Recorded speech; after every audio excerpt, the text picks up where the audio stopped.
Hello everyone, this is Shivam Singh Rajawat और आज हम पॉलिटी का एक इम्पॉर्टेंट एस्पेक्ट डिस्कस करने जा रहे हैं और वो आपके सामने आपको दिख रहा है इमरजेंसी प्रोविजंस। हिंदी में कहें तो आपातकालीन शक्तियाँ जो भारतीय संविधान में हैं उनके अंतर्गत क्या चीज़ें हमें पढ़नी चाहिए वो ज़रा हम देख रहे हैं। और हमारे पास जो सोर्स है वो है एम लक्ष्मीकांत का बुक और चैप्टर नंबर 16 है। उसमें शुरुआत करते हैं। ये जो इमरजेंसी प्रोविजंस है ये भाग 18 में दिया गया है और आर्टिकल जो है वो 352 से लेकर 360 352 टू 360 आर्टिकल है। ठीक है, अगर हम बात करें भाग 17 की तो भाग 17 में हमारे पास लैंग्वेज का प्रावधान है। ठीक है, 17 में भाषा और 18 में emergency. During an emergency the central government becomes all powerful and the states go into the total control of the centre. जब भी इमरजेंसी अप्लाई होती है तो ये क्लियर सी बात है कि सेंट्रल गवर्नमेंट कैसी हो जाती, पावरफुल हो जाती है और जो स्टेट होता है, स्टेट्स जो होते हैं, राज्य होते हैं, वो पूरी तरीके से किसी कंट्रोल में चले जाते हैं, सेंटर के कंट्रोल में। या दूसरे शब्दों में हम ये कह सकते हैं कि भारत का जो फेडरल स्ट्रक्चर है वो इमरजेंसी के केसेस में यूनिटरी यानी कि एकात्मक प्रणाली में कन्वर्ट हो जाता है। और इमरजेंसी की जो इस तरीके की पावर्स हैं वो हमने कहाँ से ली हुई हैं तो हमें पता चलता है ये हमारे पास जो गवर्नमेंट ऑफ इंडिया एक्ट 1935 आया था वहाँ से ली हुई थी। लेकिन जब हमारे पास क्वेश्चन ये पूछता है कि फंडामेंटल राइट इमरजेंसी के टाइम पे जब हम सस्पेंड किए जाते हैं तो वो हमने लिए थे वेइमार रिपब्लिक यानी कि जर्मनी के संविधान से। दोनों में डिफरेंस है। वैसे इमरजेंसी प्रोविजंस हमारा गवर्नमेंट ऑफ इंडिया एक्ट 1935 से लिया गया है, लेकिन जब फंडामेंटल राइट्स की सस्पेंशन की बात आती है तो वो हमने लिया है वेइमार रिपब्लिक जर्मनी से। आगे देखते हैं। 3 प्रकार की इमरजेंसी आर्टिकल 352 के बारे में जब चर्चा होती है तो आर्टिकल 352 का मतलब ये है, यहाँ पे नेशनल इमरजेंसी की बात होती है और ये 2 केसेस में लगाया जा सकता था। एक्सटर्नल एग्रेशन, जब कोई बाहरी आक्रमण कर दे या फिर भारत के खिलाफ आर्म्ड रिबेलियन हो जाए यानी कि सशस्त्र विद्रोह हो जाए, सिर्फ 2 ही कंडीशन में। और इसको पॉपुलरली जानते हैं राष्ट्रीय आपातकाल यानी कि नेशनल इमरजेंसी। अब इमरजेंसी अगर 356 के केस में कैसे लगती है, जब स्टेट की कॉन्स्टिट्यूशनल मशीनरी फेल हो जाती है। ये 12 वर्ड याद रखना है। तो उस समय आर्टिकल 356 का यूज़ करके वहाँ पे जो इमरजेंसी लगाई जाती है उसको हम बोलते हैं प्रेसिडेंट रूल। इसको स्टेट इमरजेंसी या फिर कॉन्स्टिट्यूशनल इमरजेंसी की तरीके से भी जानते हैं क्योंकि यहाँ पे कॉन्स्टिट्यूशनल मशीनरी का फेलियर है। दूसरे शब्दों में कहें तो एक चीज़ जो बहुत ज़्यादा हमें गौर ये रखनी है कि the constitution does not use the word emergency for this situation. देखिए क्लियर हमें दिख रहा है कि जो कॉन्स्टिट्यूशन है उसमें कहीं पे भी इमरजेंसी शब्द का प्रयोग नहीं आता है। किस सिचुएशन के लिए? प्रेसिडेंट रूल के लिए। तो एक्चुअली में तो इसको हम मुख्यतः किस नाम से जानते हैं? प्रेसिडेंट रूल के नाम से जानते हैं। तो इस वजह से इमरजेंसी, इस केस में इमरजेंसी यूज नहीं किया गया। इमरजेंसी यूज कब किया गया है? Only in the case of article 352 में और आर्टिकल 360 का ये। इसी के अलावा फाइनेंशियल इमरजेंसी की बात करते हैं तो फाइनेंशियल इमरजेंसी ये वो 2 थ्रेट होता है, फाइनेंशियल स्टेबिलिटी के इंडिया पे और क्रेडिट ऑफ इंडिया। ये आर्टिकल 360 में गिवन है। एक ऐसी कंडीशन 1991 में बनी थी बट इंडिया वहाँ से सेफ हो गया। ठीक है, तो अब तक अगर हम नॉर्मली देखें तो जो आर्टिकल 352 यानी कि जो नेशनल इमरजेंसी अब तक 3 बार लग चुकी है। अब 3 बार कब कब लगी है ज़रा उसको देखते हैं। 1962 में जब चाइना के साथ युद्ध हुआ, 1971 में जब पाकिस्तान ने अटैक किया इंडिया के ऊपर और बांग्लादेश आज़ाद हो गया, और फाइनली 1975 में। ठीक है, अच्छा एक चीज़ हमें साथ में याद ये रख के चलना है कि आगे देखेंगे, पहले थोड़ा सा आगे बढ़ते। हाँ, ग्राउंड्स ऑफ डिक्लेरेशन ऑफ क्या होता है कि किस आधार पर ये डिक्लेयर की जा सकती है, तो देखते हैं। देखो सबसे बड़ी बात ये है कि जब कोई आर्म्ड रेबेलियन हो या कोई युद्ध चल रहा हो तब तो इमरजेंसी नॉर्मली हमें तब समझ में आता है कि इसको हम क्या करेंगे, ये इमरजेंसी को अप्लाई किया जा सकता है। लेकिन एक बड़ी कंडीशन ये है कि president can declare a national emergency even before the actual occurrence of war और एक्सटर्नल एग्रेशन। कहने का मतलब है कि अभी युद्ध स्टार्ट भी नहीं हुआ या फिर कोई अभी खतरा स्टार्ट भी नहीं हुआ, उससे पहले भी अगर राष्ट्रपति को ये लग जाए कि खतरा आ रहा है तो भी इमरजेंसी को डिक्लेयर किया जा सकता है। This is the important point जो हमें याद रखना है। इसके अलावा है the president can also issue different proclamations. अलग अलग प्रकार के आधार पर हो सकता है, जैसे युद्ध के आधार पर कोई बाहरी आक्रमण हो गया है, कोई सशस्त्र विद्रोह हो गया है, या फिर इमिनेंट डेंजर, कहने का मतलब है एकदम जो ऐसा कोई है जो खतरा आ गया है। तो कहते हैं कि इन आधार पर तो प्रेसिडेंट अप्लाई कर सकता है। दूसरी बात है whether or not there is a proclamation already issued by him. वो ये कह रहे हैं कि मान लेते हैं कि अगर एक प्रोक्लेमेशन एक बार इमरजेंसी का डिक्लेरेशन या प्रोक्लेमेशन कर दिया प्रेसिडेंट ने और इसके साथ दूसरा खतरा भी आ गया है, तो प्रेसिडेंट चाहे तो इस वाली खतरे पे भी यानी अब इमरजेंसी को प्रोक्लेम कर सकता है। यानी कि पहले वाले खतरे में तो इमरजेंसी प्रोक्लेमेशन बना ही था, अगर दूसरा खतरा आ गया तो भी कर सकता है, जबकि पहला प्रोक्लेमेशन जारी रहेगा, इसे ख़त्म नहीं किया जाएगा। ठीक है। और इस प्रकार का जो प्रोविजन है उन्होंने 38वां संविधान संशोधन 1975 में किया था, जबकि सरकार थी किसकी, इंदिरा गांधी जी की। अच्छा जरा ये देखते हैं कि ऐसा क्यों किया गया था, अभी बताते हैं आपको।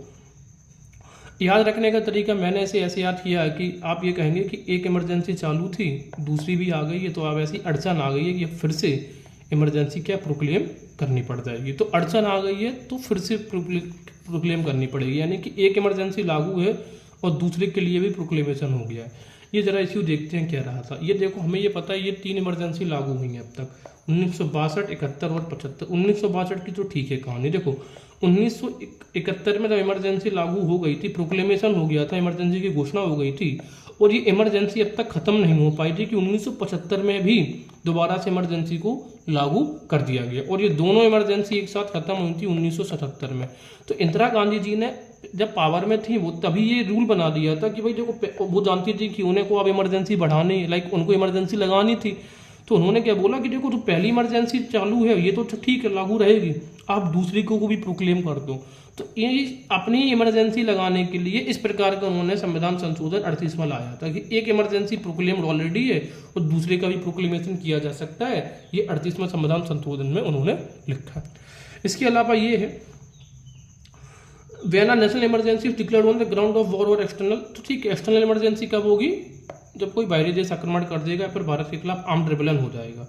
इसके अलावा ये है, ये भी डिक्लेयर किया गया, sorry, when it is declared on the armed rebellion it is known as internal emergency. देखो अगर भारत के खिलाफ कोई बाहरी आक्रमण करता है तो वो एक्सटर्नल इमरजेंसी कही जाती है, और जब वो आर्म्ड रेबेलियन होता है तब वो इंटरनल इमरजेंसी कही जाती है, लेकिन दोनों केस में वो नेशनल इमरजेंसी ही है। आगे देखते हैं। अब क्या ये एक जगह पर लागू, क्या भारत के किसी एक क्षेत्र में लागू हो सकता है, फिर पूरे भारत में लागू होगी, ये क्वेश्चन अगर पूछा जाए तो क्या है, ये देखो इंडिया के किसी एक क्षेत्र में भी लागू हो सकता है और पूरे एरिया में भी लागू हो सकता है। ठीक है, यानी कि इसका स्कोप जरूरी नहीं है कि जब भी इमरजेंसी लागू होगी तो पूरे इंडिया पर ही होगी, हो सकता है किसी एक हिस्से में लागू हो जाए। मान लेते हैं कि इंडिया के पास जो उसका जो नॉर्थ ईस्टर्न स्टेट्स का जो पार्ट है ये वाला, अगर यहाँ पे इमरजेंसी लागू होती है तो इसी एरिया में लागू रहेगी, जरूरी नहीं कि पूरे इंडिया में इसको हमें लागू करना पड़े। तो इस प्रकार का प्रावधान, कहने का मतलब क्या है कि प्रेसिडेंट जो नेशनल इमरजेंसी होती है इसका एरिया लिमिट करना, ठीक है, इसकी ऑपरेशन लिमिट करना, ये 42वें संविधान संशोधन में नेशनल इमरजेंसी में इंडिया ने किया है। 42वां संविधान संशोधन आया था 1976 में। याद करने का तरीका हमने क्या है, इसे देखें जरा। 42वें संविधान संशोधन में इमरजेंसी की व्यास का लिमिटेशंस हो गया। व्यास का मतलब क्या होता है, जैसे गोले का एक व्यास होता है, दैट मीन्स उसका किस एरिया में, तो उसका एरिया जो लिमिट कर दिया गया है, उसका व्यास लिमिट किया गया है 42वें संविधान संशोधन में। आगे देखते हैं। इसके अलावा अभी तक जो 1975 की जो इमरजेंसी लागू हो गई थी, किस ग्राउंड पे, इंटरनल डिस्टर्बेंस। तो जब इंटरनल डिस्टर्बेंस की बात आती है तो पता नहीं चलता कि इंटरनल डिस्टर्बेंस का मतलब है तो वो क्या है। तो इस प्रकार के इंटरनल डिस्टर्बेंस, जब इसकी का फ़ायदा इंदिरा गांधी जी ने उठाया था, तो फिर 1977 में जब मोरारजी देसाई की सरकार आई, जनता दल सरकार, तो उन्होंने 44वां संविधान संशोधन लाया 1978 में। और उन्होंने क्या बोला कि देखो भाई, ये जो वर्ड दिया है इंटरनल डिस्टर्बेंस इमरजेंसी के लिए, ये तो समझ में आता नहीं है। तो ये कहते हैं कि इंटरनल डिस्टर्बेंस इस वर्ड को हटा दो, और कब इंटरनल इमरजेंसी कब लागू हो सकती है, जब आर्म्ड रेबेलियन हो जाए, सशस्त्र विद्रोह हो जाए। इंटरनल डिस्टर्बेंस को क्लैरिफिकेशन नहीं था कि किस किस चीज़ को इंटरनल डिस्टर्बेंस मानोगे। मान लो सरकार के खिलाफ आप 28 राज्यों के सारे शहरों में आप एक साथ रैलियां आयोजित कर दो, तो क्या वो इंटरनल डिस्टर्बेंस है। तो इंटरनल डिस्टर्बेंस में जो सेंट्रल गवर्नमेंट थी उसकी विंग्स एंड फेंसेस थे, दैट्स वाई इंटरनल डिस्टर्बेंस जो पार्ट था इसको हमने हटा के आर्म्ड रेबेलियन से रिप्लेस किया 44th कॉन्स्टिट्यूशनल अमेंडमेंट 1978। अच्छा, एक चीज़ मैं आपको ये बताना चाहता हूँ कि जो जो amendment constitutional amendment act of 1970 जो 44वां है ना, इसको हम एक वर्ड से याद रख सकते हो, रेस्ट्रिक्टिव। इसने बहुत सारी शक्तियाँ, रिस्ट्रिक्शंस क्रिएट करी है, किसके ऊपर, सेंट्रल की शक्तियों के ऊपर, जिससे कि कॉन्स्टिट्यूशंस के नॉर्म्स को ब्रेक नहीं किया जा सके और इमरजेंसी जैसे प्रोविजंस रियरली यूज़ किए जा सकें अपने पॉलिटिकल गेन्स या फिर अपने अदर पर्सनल प्रॉफिट्स के लिए नहीं हो सकते हैं। इसके अलावा है तो इंटरनल डिस्टर्बेंस एज फर्स्ट ये डिस्कस कर चुके हैं। 44वें संविधान संशोधन में ये वाला उन्होंने तो कर दिया था, क्या कर दिया था, 44वें संविधान संशोधन में इंटरनल डिस्टर्बेंस की जगह पर अनट्रेवलन कर दिया। और उन्होंने 44वें संविधान संशोधन में क्या क्या किया है जरा वो देखते हैं। ये किया है कि जो इमरजेंसी है ना, ये क्या हुआ था कि इंदिरा गांधी जी ने अकेले फ़ोन करके कह दिया था किससे, फ़खरुद्दीन अली अहमद से कि भाई इमरजेंसी लगा दो, और उन्होंने लगा दी। तो इसी चीज उन्होंने क्या देखा कि जब जनता दल की सरकार है उन्होंने देखा कि ये तो एक लूप होल है कि अकेले प्रधानमंत्री ने कह दिया तो अकेले प्रधानमंत्री की क्यों चलेगी, जबकि जो पार्लियामेंट्री सिस्टम होता है उसका जो मेन पिलर अकेले प्राइम मिनिस्टर नहीं है, वो क्या है, वो अकेला पूरा कैबिनेट होता है। कौन होता है, कैबिनेट। तो उन्होंने 44th कॉन्स्टिट्यूशन अमेंडमेंट में ये बोला कि देखो भाई अकेले प्राइम मिनिस्टर से नहीं होगा, प्रेसिडेंट अकेले प्राइम मिनिस्टर के कहने से इमरजेंसी नहीं लगाएगा। कैसे लगाएगा, only after receiving a written recommendation from the cabinet, जब वो कैबिनेट से लिखित में ले लें तब। या फिर हम ये से दूसरी भाषा में क्या कह सकते हैं कि जो इमरजेंसी है वो अकेले प्रेसिडेंट से नहीं लगा जा सकती है, उसके लिए आपको कंकरेंस ऑफ द कैबिनेट जरूरी है, यानी कि कैबिनेट की सहमति जरूरी है, तभी वो लगाई जा सकती है, and not merely on the advice of the prime minister. ठीक है, ये आर्टिकल 44 में था। तो देखो यहाँ पर भी आप प्रधानमंत्री के पावर पर रेस्ट्रिक्शंस क्रिएट किया गया है under article 44 of the constitutional amendment act. तो इस तरीके से हमें कह सकते हैं कि जो 44वां संविधान संशोधन है उसने प्राइम मिनिस्टर की जो रोल था कि अकेले इमरजेंसी लगाई जा सकती है, इसका डिसीजन इस पे उसने क्या कर दिया, उसने उस पर लिमिट लगा दिया। दूसरा हम देखते हैं 44वां संविधान संशोधन में एक मिनर्वा मिल्स केस आया 44वां संविधान संशोधन कब आया, 1978, मोरारजी देसाई सरकार 77 में बनी थी और ये आया है 78 में, एक साल के बाद। Further in the Minerva mills case, और इसी चीज़ को मिनर्वा मिल्स केस जो कि 1980 में हुआ था, सुप्रीम कोर्ट ने क्या बोला कि that the proclamation of a national emergency can be challenged in a court on the ground of mala fide. अब बात ये थी कि अभी तक ऐसा था कि इमरजेंसी लगा तो दी है लेकिन आप इसे कोर्ट में चैलेंज नहीं कर सकते, that means it was completely beyond the judicial review अब तक। लेकिन मिनर्वा मिल्स केस में सबसे पहली बार सुप्रीम कोर्ट ने कहा कि देखो भाई नेशनल इमरजेंसी को भी चैलेंज किया जा सकता है, किस किस ग्राउंड पे, on the ground of mala fide or the that the declaration was based on wholly extraneous and irrelevant facts और इस एब्सर्ड और परवर्स। तो कौन कौन से ग्राउंड है, फिर से रिपीट करते हैं, ground of mala fide, extraneous, relevant facts और एब्सर्ड और परवर्स, इनके आधार पर।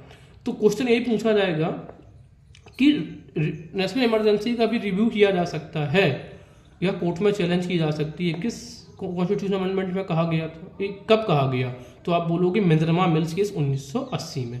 या आप ये कह सकते हैं कि इमरजेंसी में किसी का मील बंद हो गया तो वो तो कोर्ट में जा सकता है कि नहीं जा सकता, ये लॉन्ग टर्म याद रखने के लिए।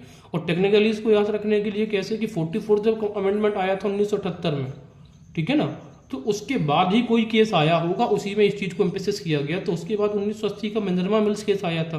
बट इतनी ज़्यादा कहानी हो सकता है एग्जाम में याद ना रहे, तो यही याद कर लेते हैं कि अगर किसी का मिल्स में आपने इमरजेंसी अप्लाई कर दी, उसका मिल्स बंद हो गया, तो वो सुप्रीम कोर्ट के पास जा सकता है कि भाई इसका रिव्यू करिए आप, दैट्स इट। आगे हम थोड़ा सा ये देख लेते हैं कि ज़रा 44वां संविधान संशोधन ने क्या क्या चीज़ें इंट्रोड्यूस करवा दी थी। तो पहली चीज़ तो यही थी कि इंटरनल रेवोल्यूशन जो शब्द था वो आर्म्ड रेवोल्यूशन से रिप्लेस किया गया, उसी के आधार पर अब इंटरनल इमरजेंसी लग सकती थी। Application of emergency only on the recommendations of written advice or cabinet, ये भी किया गया। क्या क्या किया गया कि जो एप्लीकेशन हो सकता है किसका, इमरजेंसी कब लगाई जा सकती है, जब अकेले प्राइम मिनिस्टर के कहने से नहीं, रिटन रिकमेंडेशन होनी चाहिए कैबिनेट की, या फिर कॉन्फ्रेंस ऑफ के पूरा कैबिनेट कहे, अकेले प्राइम मिनिस्टर नहीं। ये भी 44वें संविधान संशोधन, देखो इसमें भी रिस्ट्रिक्शन ऑफ पावर दिख रहा है। इसके अलावा इससे पहले क्या था कि अप्रूव्ड बाय पार्लियामेंट 1 मंथ में, देखो इससे पहले ये था 44वें संविधान संशोधन से पहले कि ये जो अप्रूवल है इमरजेंसी का ये 2 महीने में हो जाना चाहिए, लेकिन इसने कितना कर दिया, ड्यूरेशन सिर्फ 1 मंथ कर दिया। ये भी देखो रिस्ट्रिक्शंस कर दिया है, नहीं तो 2 महीने भी आपने इमरजेंसी लगा के रख लो तो भी बहुत दिक्कत हो जाएगी। इसके अलावा पीरियडिकल अप्रूवल ऑफ 6 मंथ्स। अब देखो नेशनल इमरजेंसी का एक रूल क्या होता है कि 1/6 इनफाइनाइट, यानी कि आप अप्रूवल तो करवाओगे पार्लियामेंट से 1 महीने में, ठीक है। और ऐसे हर अप्रूवल 1 महीने में मान लो आपने 6 महीने के लिए बढ़ा दी है, तो अगले 6 महीने में फिर से अप्रूवल होगा। तो ये जो पीरियडिकल अप्रूवल है ना, जिससे कि इसका मिसयूज ना हो सके, ये भी आप देखोगे ये जो 1/6 और इनफाइनाइट वाला रूल दिया गया है, तो इसमें 1/6 जो है ना, ये दोनों ही 44th कॉन्स्टिट्यूशनल अमेंडमेंट की देन है। इसके अलावा ये भी बोला गया कि must be passed by both houses. इससे पहले सिर्फ बोला जाता था कि सिंगल हाउस से पास हो जाए लोकसभा से, अकेला राज्यसभा से तो हो जाएगा, लेकिन यहाँ पर क्या बोला गया, बोथ हाउसेज से। तो ये भी देखो रिस्ट्रिक्टिव प्रोविजंस लिख रहा है। Approved by special majority, special majority से अप्रूव होना चाहिए। इससे पहले बोला जाता था किससे, कि सिंपल मेजोरिटी से हो जाए, ठीक है। अब स्पेशल मेजोरिटी का मतलब क्या होता है कि 51% यानी कि of total house and 2/3% present and voting, ये हो जाता है स्पेशल मेजोरिटी। इसके अलावा ये भी कहा गया है कि अगर 1/10 लोकसभा के सदस्य, ओनली लोकसभा के सदस्यों की बात कर रहे हैं, वो अगर प्रेसिडेंट को लिख के दे दें कि इमरजेंसी को रिवोक कर देना चाहिए, तो फिर ये बहुत जरूरी है कि प्रेसिडेंट 14 दिनों के अंदर अंदर एक स्पेशल सिटिंग ऑफ हाउस को आहूत किया जाएगा, बुलाया जाएगा। कितने दिनों के अंदर, विदिन 14 डेज। इसके अलावा आर्टिकल जो 358 था, आर्टिकल 358 में कहा जाता है कि आर्टिकल 3 जैसे इमरजेंसी अप्लाई होती है और अगर आर्टिकल 358 एप्लीकेबल हो जाता है, इट मीन्स कि आर्टिकल 19 के अकॉर्डिंग जो भी आपको फ्रीडम दी जाती है वो अपने आप में रिस्ट्रिक्ट हो जाती है। तो ये कह रहे हैं कि आर्टिकल इसका स्कोप रिस्ट्रिक्ट कर दिया। ये जो प्रोविजन है कि आपका आर्टिकल 19 हम रोक देंगे, इसको भी, इसकी पावर भी कम कर दी गई है। किसके द्वारा, 44th कॉन्स्टिट्यूशनल अमेंडमेंट एक्ट के द्वारा। और वो पावर कैसे कम कर दी गई है, उन्होंने क्या बोल दिया है कि देखो आर्टिकल 19 पे रिस्ट्रिक्शन सिर्फ एक्सटर्नल इमरजेंसी पे लगाया जा सकता है, इंटरनल इमरजेंसी पे नहीं लगेगा। तो ये वाला जो प्रोविजन है ये भी 44th कॉन्स्टिट्यूशनल अमेंडमेंट एक्ट की देन है। इसके अलावा ये भी बोला गया है कि आर्टिकल 356 के अकॉर्डिंग जो प्रेसिडेंट रूल लगाया जाता है in the states, satisfaction of president is not beyond judicial review, यानी कि राष्ट्रपति की सेटिस्फेक्शन की बेसिस पे लगा दिया जाता है। तो वो कह रहे हैं कि राष्ट्रपति की सेटिस्फेक्शन जो है ना, इसका भी जुडिशियल रिव्यू हो सकता है, ये बियॉन्ड जुडिशियल रिव्यू नहीं है। और यही केस उन्होंने बोला है आर्टिकल 360 में, तो फाइनेंशियल इमरजेंसी लगाई जाती है कि इसमें भी satisfaction of president is not beyond judicial review, इसकी भी जुडिशियल रिव्यू किया जा सकता है। तो ओवरऑल आप क्या देख रहे हो कि जो भी रिस्ट्रिक्शन की चीज़ें हैं वो सबके सब कहाँ पे लाई जा रही हैं, कॉन्स्टिट्यूशन अमेंडमेंट एक्ट 44। आगे बढ़ते हैं, अप्रूवल पार्लियामेंट एंड ड्यूरेशन। अब जरा मैं आपको उसको जरा समझा देता हूँ। देखो एक फॉर्मूला याद रख लो, 1/6 और इनफाइनाइट, ठीक है। अब 1/6 इनफाइनाइट का तरीका क्या है, इसको कैसे अप्लाई करते हैं। पार्लियामेंट यानी जो नेशनल इमरजेंसी का ड्यूरेशन है, वो प्रोक्लेमेशन है, वो 1 महीने में संसद के द्वारा अप्रूव होनी चाहिए बाई द बोथ हाउसेस। मैं फिर से रिपीट कर रहा हूँ, बाई बोथ हाउसेस। और कैसी मेजोरिटी से, स्पेशल मेजोरिटी से, ठीक है।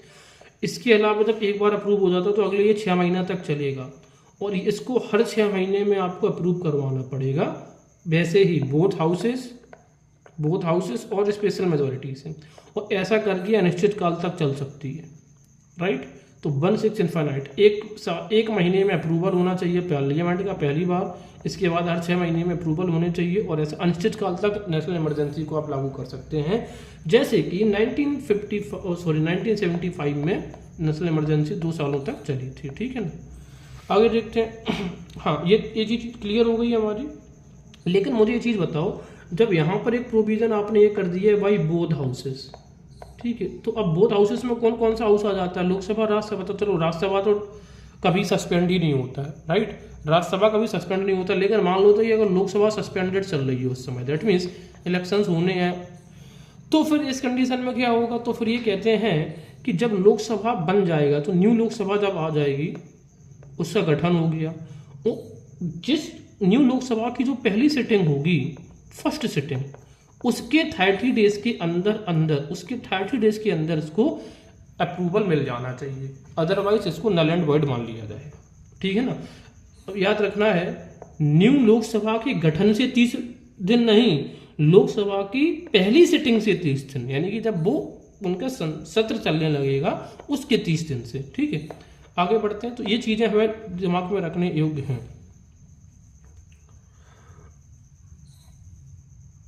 ये भी हमने डिस्कस कर चुके हैं, हाँ।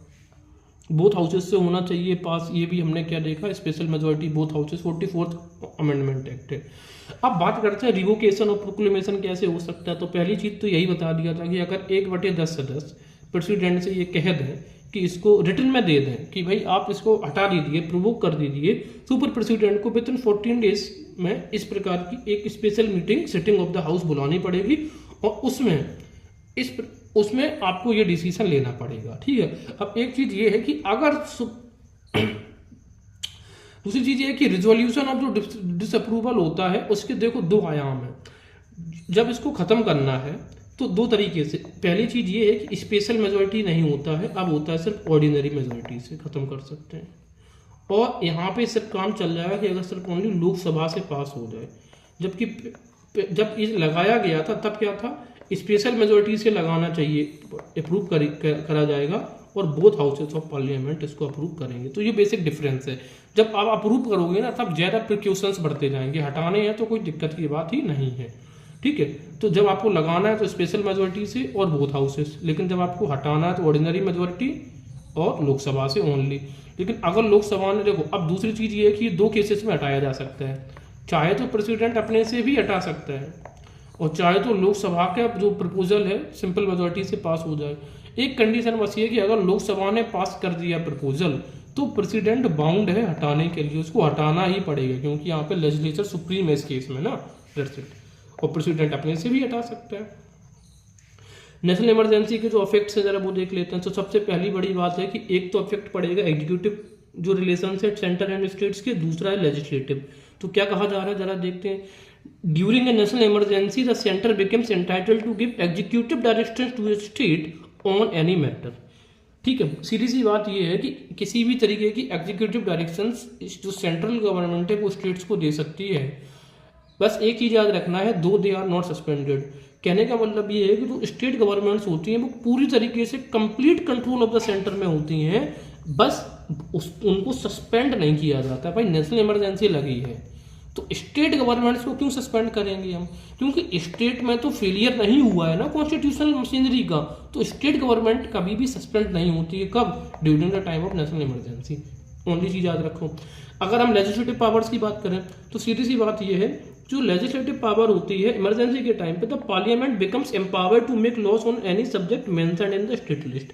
बस सीधी सी बात है, जब इमरजेंसी लागू हो ही गई है तो फिर स्टेट लिस्ट के किसी भी सब्जेक्ट पे लॉ बना सकती है कौन? पार्लियामेंट। कहने का मतलब ये है कि जो स्टेट लिस्ट होती है वो कन्वर्ट हो जाती है किसमें? कंकरेंट लिस्ट में। किसमें? कंकरेंट लिस्ट में। कहने का मतलब ये है कि जो स्टेट लिस्ट है, ऐसा नहीं है कि अगर स्टेट लिस्ट पे पार्लियामेंट पावर बनाने, मान लो स्टेट लिस्ट में एक कोई भी सब्जेक्ट है, जैसे कि हम मान लेते हैं स्टेट लिस्ट का एक सब्जेक्ट है, मान लेते हैं लॉ एंड ऑर्डर। क्या है? Law and order. तो जनरली स्टेट लिस्ट का सब्जेक्ट है, तो जब इमरजेंसी लगेगी ना तो लॉ एंड ऑर्डर पे जो लॉस हैं वो स्टेट तो पहले से भी बनाता था, उसका तो ये डोमेन है, तो स्टेट भी बनाता रहेगा और सेंट्रल भी बनाने लगेगा। ये चीज याद रखना। मैं ये कह रहा हूँ कि सेंट्रल भी बनाने लगेगा। सेंट्रल भी बनाने लगेगा मतलब ये है कि स्टेट भी बनाएगा। या फिर दूसरे शब्दों में एग्जाम में ये भी पूछा जा सकता है कि स्टेट की पावर खत्म हो जाती है और अकेले सेंट्रल बनाएगा। The answer is no. नहीं, सीधी सी बात है, ये दोनों बनाएंगे। स्टेट तो बनाएगा ही बनाएगा लेकिन सेंट्रल भी बनाएगा। यानी कि स्टेट लिस्ट कंकरेंट लिस्ट में चेंज हो गई है। तो ये चीज ही बताओ, अगर एक ही मैटर पर स्टेट भी सब्जेक्ट बना, स्टेट भी कानून बनाता है और सेंट्रल भी कानून बना रहा है, तो कानून किसका चलेगा? सेंट्रल गवर्नमेंट का चलता है। इसी वजह से क्योंकि स्टेट की पावर खत्म नहीं होती है। क्यों खत्म नहीं होती है? उसका आंसर ये है क्योंकि स्टेट लेजिस्लेचर सस्पेंड नहीं होती है, ना ही डिसॉल्व होती है। अगर ये सस्पेंड और डिसॉल्व हो जाए तो भाई ठीक है, मान लिया कि स्टेट नहीं बनाएगा, लेकिन चूंकि अगर ये सस्पेंडेड नहीं है, इट मीन्स स्टेट भी बनाता रहेगा और सेंट्रल भी बनाता रहेगा। दैट मीन्स एक चीज याद रखो कि स्टेट लिस्ट कन्वर्ट हो जाती है कंकरेंट लिस्ट में। कंकरेंट लिस्ट का मतलब क्या है? जहां पर स्टेट और सेंट्रल दोनों पावर बनाई जा सकती है। क्लियर? आगे देखते हैं। Although the legislative power of state legislature is not suspended, यही मैंने अभी बताया है। तो ये चीज याद रख लो कि इनका जो ओवरराइडिंग पावर्स होता है वो स्टेट लिस्ट कन्वर्ट हो जाती है किसमें? यहां पे लिख लेते हैं थोड़ा सा, ठीक है। State list converted into concurrent list. इससे हमारा यानी कि राज्य सूची बदल जाती है समवर्ती सूची में। That's it. आगे देखते हैं। हाँ, अब एक चीज़ तरह समझ लो, जैसे अभी हमने एक एग्जाम्पल लिया था अपने लॉ एंड ऑर्डर का। लॉ एंड ऑर्डर पे मान लेते हैं कि पार्लियामेंट ने रूल बना दिया, पार्लियामेंट ने कोई लॉ बना दिया। चलो इमरजेंसी जब तक चल रही तब तक तो ठीक है, लेकिन इमरजेंसी जब खत्म हो जाएगी, इमरजेंसी उसके 6 महीने बाद, 6 मंथ्स के बाद, ये जो पार्लियामेंट के द्वारा बनाया गया लॉ था ना स्टेट सब्जेक्ट पे, ये अपने आप क्या हो जाएगा, खत्म। लेकिन कब होगा, आफ्टर 6 मंथ्स ऑटोमेटिकली खत्म हो जाएगा। ठीक है, ऑटोमेटिकली खत्म हो जाएगा। इसको खत्म करने के लिए देखो, अगर मान लेते हैं कि जैसे मान लेते हैं कि 1 जनवरी को उन्होंने स्टार्ट किया था, 1 जनवरी से लेकर 30 जून तक तो ये लॉ चलेगा। तो अगर मान लो 1 जनवरी को इमरजेंसी खत्म हो गई, तो ये मैक्सिमम पार्लियामेंट के द्वारा बनाया गया नियम कब तक चलेगा, ये चलेगा ओनली 30 जून तक, राइट। तो 6 महीने कंप्लीट हो गए तो ये लॉ अपने आप खत्म हो जाएगा। लेकिन अगर मान लो इनको पहले ही खत्म करना है स्टेट को, तो स्टेट कोई क्या कर सकता है, कोई भी अपना लॉ बना के पहले भी खत्म कर सकता है, 6 महीने से पहले भी। ये याद आपको रखना है, ठीक है। अच्छा, दूसरी चीज ये है कि अगर मान लो इमरजेंसी अप्लाई हो गई है, ठीक है, इमरजेंसी अप्लाई हो चुकी है, लेकिन यहाँ पे लोकसभा फंक्शनिंग में नहीं है, ठीक है, तो प्रेसिडेंट ऑर्डिनेंस इश्यू कर सकता है स्टेट सब्जेक्ट्स पे भी। इंपॉर्टेंट एस्पेक्ट है ये, क्योंकि जब अगर मान लेते हैं पार्लियामेंट का सेशन ही नहीं है, तो फिर ऑर्डिनेंस लाया जा सकता है किसके द्वारा, प्रेसिडेंट के द्वारा, और स्टेट सब्जेक्ट्स पे भी ला सकता है। यानी कि स्टेट्स कंप्लीट कंट्रोल में किसके चला गया, सेंट्रल। अब वो सेंट्रल में चाहे वो पार्लियामेंट की बात कर लें और चाहे प्रेसिडेंट की बात कर लें। That's it. 42वें संविधान संशोधन में बोला गया है। अच्छा, अब ये जो दो चीजें आपको दिख रही हैं ना, ये वाली, अब कौन से दो पॉइंट्स, पहले ये जरा देख लो। पहला पॉइंट तो ये था कि एग्जीक्यूटिव डायरेक्शंस दे सकता है सेंट्रल स्टेट्स को किसी तरीके का, और दूसरा जो लेजिस्लेटिव एक्शंस है वो कंप्लीट कंकरेंट लिस्ट में कन्वर्ट हो जाता है। ये दोनों प्रोविजंस भी ऐड किए गए हैं 42वें संविधान संशोधन 1976 में। अब यहाँ पर देखना, अब ये बताओ इन दोनों प्रोविजन में कि एग्जीक्यूटिव डायरेक्शन स्टेट दे रहा है, सेंट्रल दे रहा है स्टेट को, और दूसरा है कि स्टेट्स की पावर चली जाती है किसके पास, सेंट्रल के पास भी ट्रांसफर हो जाती हैं। दोनों में फायदा किसको हो रहा है, स्टेट को कि सेंट्रल को। तो हमें सीधी सी बात पता चल रही है सेंट्रल गवर्नमेंट को। तो अगर सेंट्रल गवर्नमेंट को जब भी फायदा हो रहा है तो आप ये लगा सकते हैं 42वां संविधान संशोधन होगा, क्योंकि इंदिरा गांधी जी ने ये सारी चीजें अपने लिए ताना बाना बना हुआ था। और अगर यहाँ पर सेंट्रल की पावर रिस्ट्रिक्शन होने लग जाती तो हमें ये समझ में आ जाता है कि 44वां संविधान संशोधन है। तो जो ट्रांसफर ऑफ पावर्स हो रहा है, सेंट्रल को ट्रांसफर ऑफ जो पावर्स हो रहा है, चाहे वो लेजिस्लेटिव पावर्स की बात कर लें या फिर एडमिनिस्ट्रेटिव पावर की बात कर लें, एग्जीक्यूटिव पावर की बात कर लें, it is always has been modified under the article 42nd amendment act of 1976 under the leadership of Shrimati Indira Gandhi ji. दूसरी बात ये भी कहा गया है, ये चीज और पता क्या कहा है, कि ये कहा है कि इसी एक्ट ने, इसी अमेंडमेंट ने कहा है कि mentioned above extend not only to the state where the emergency is in operation but also to any other state.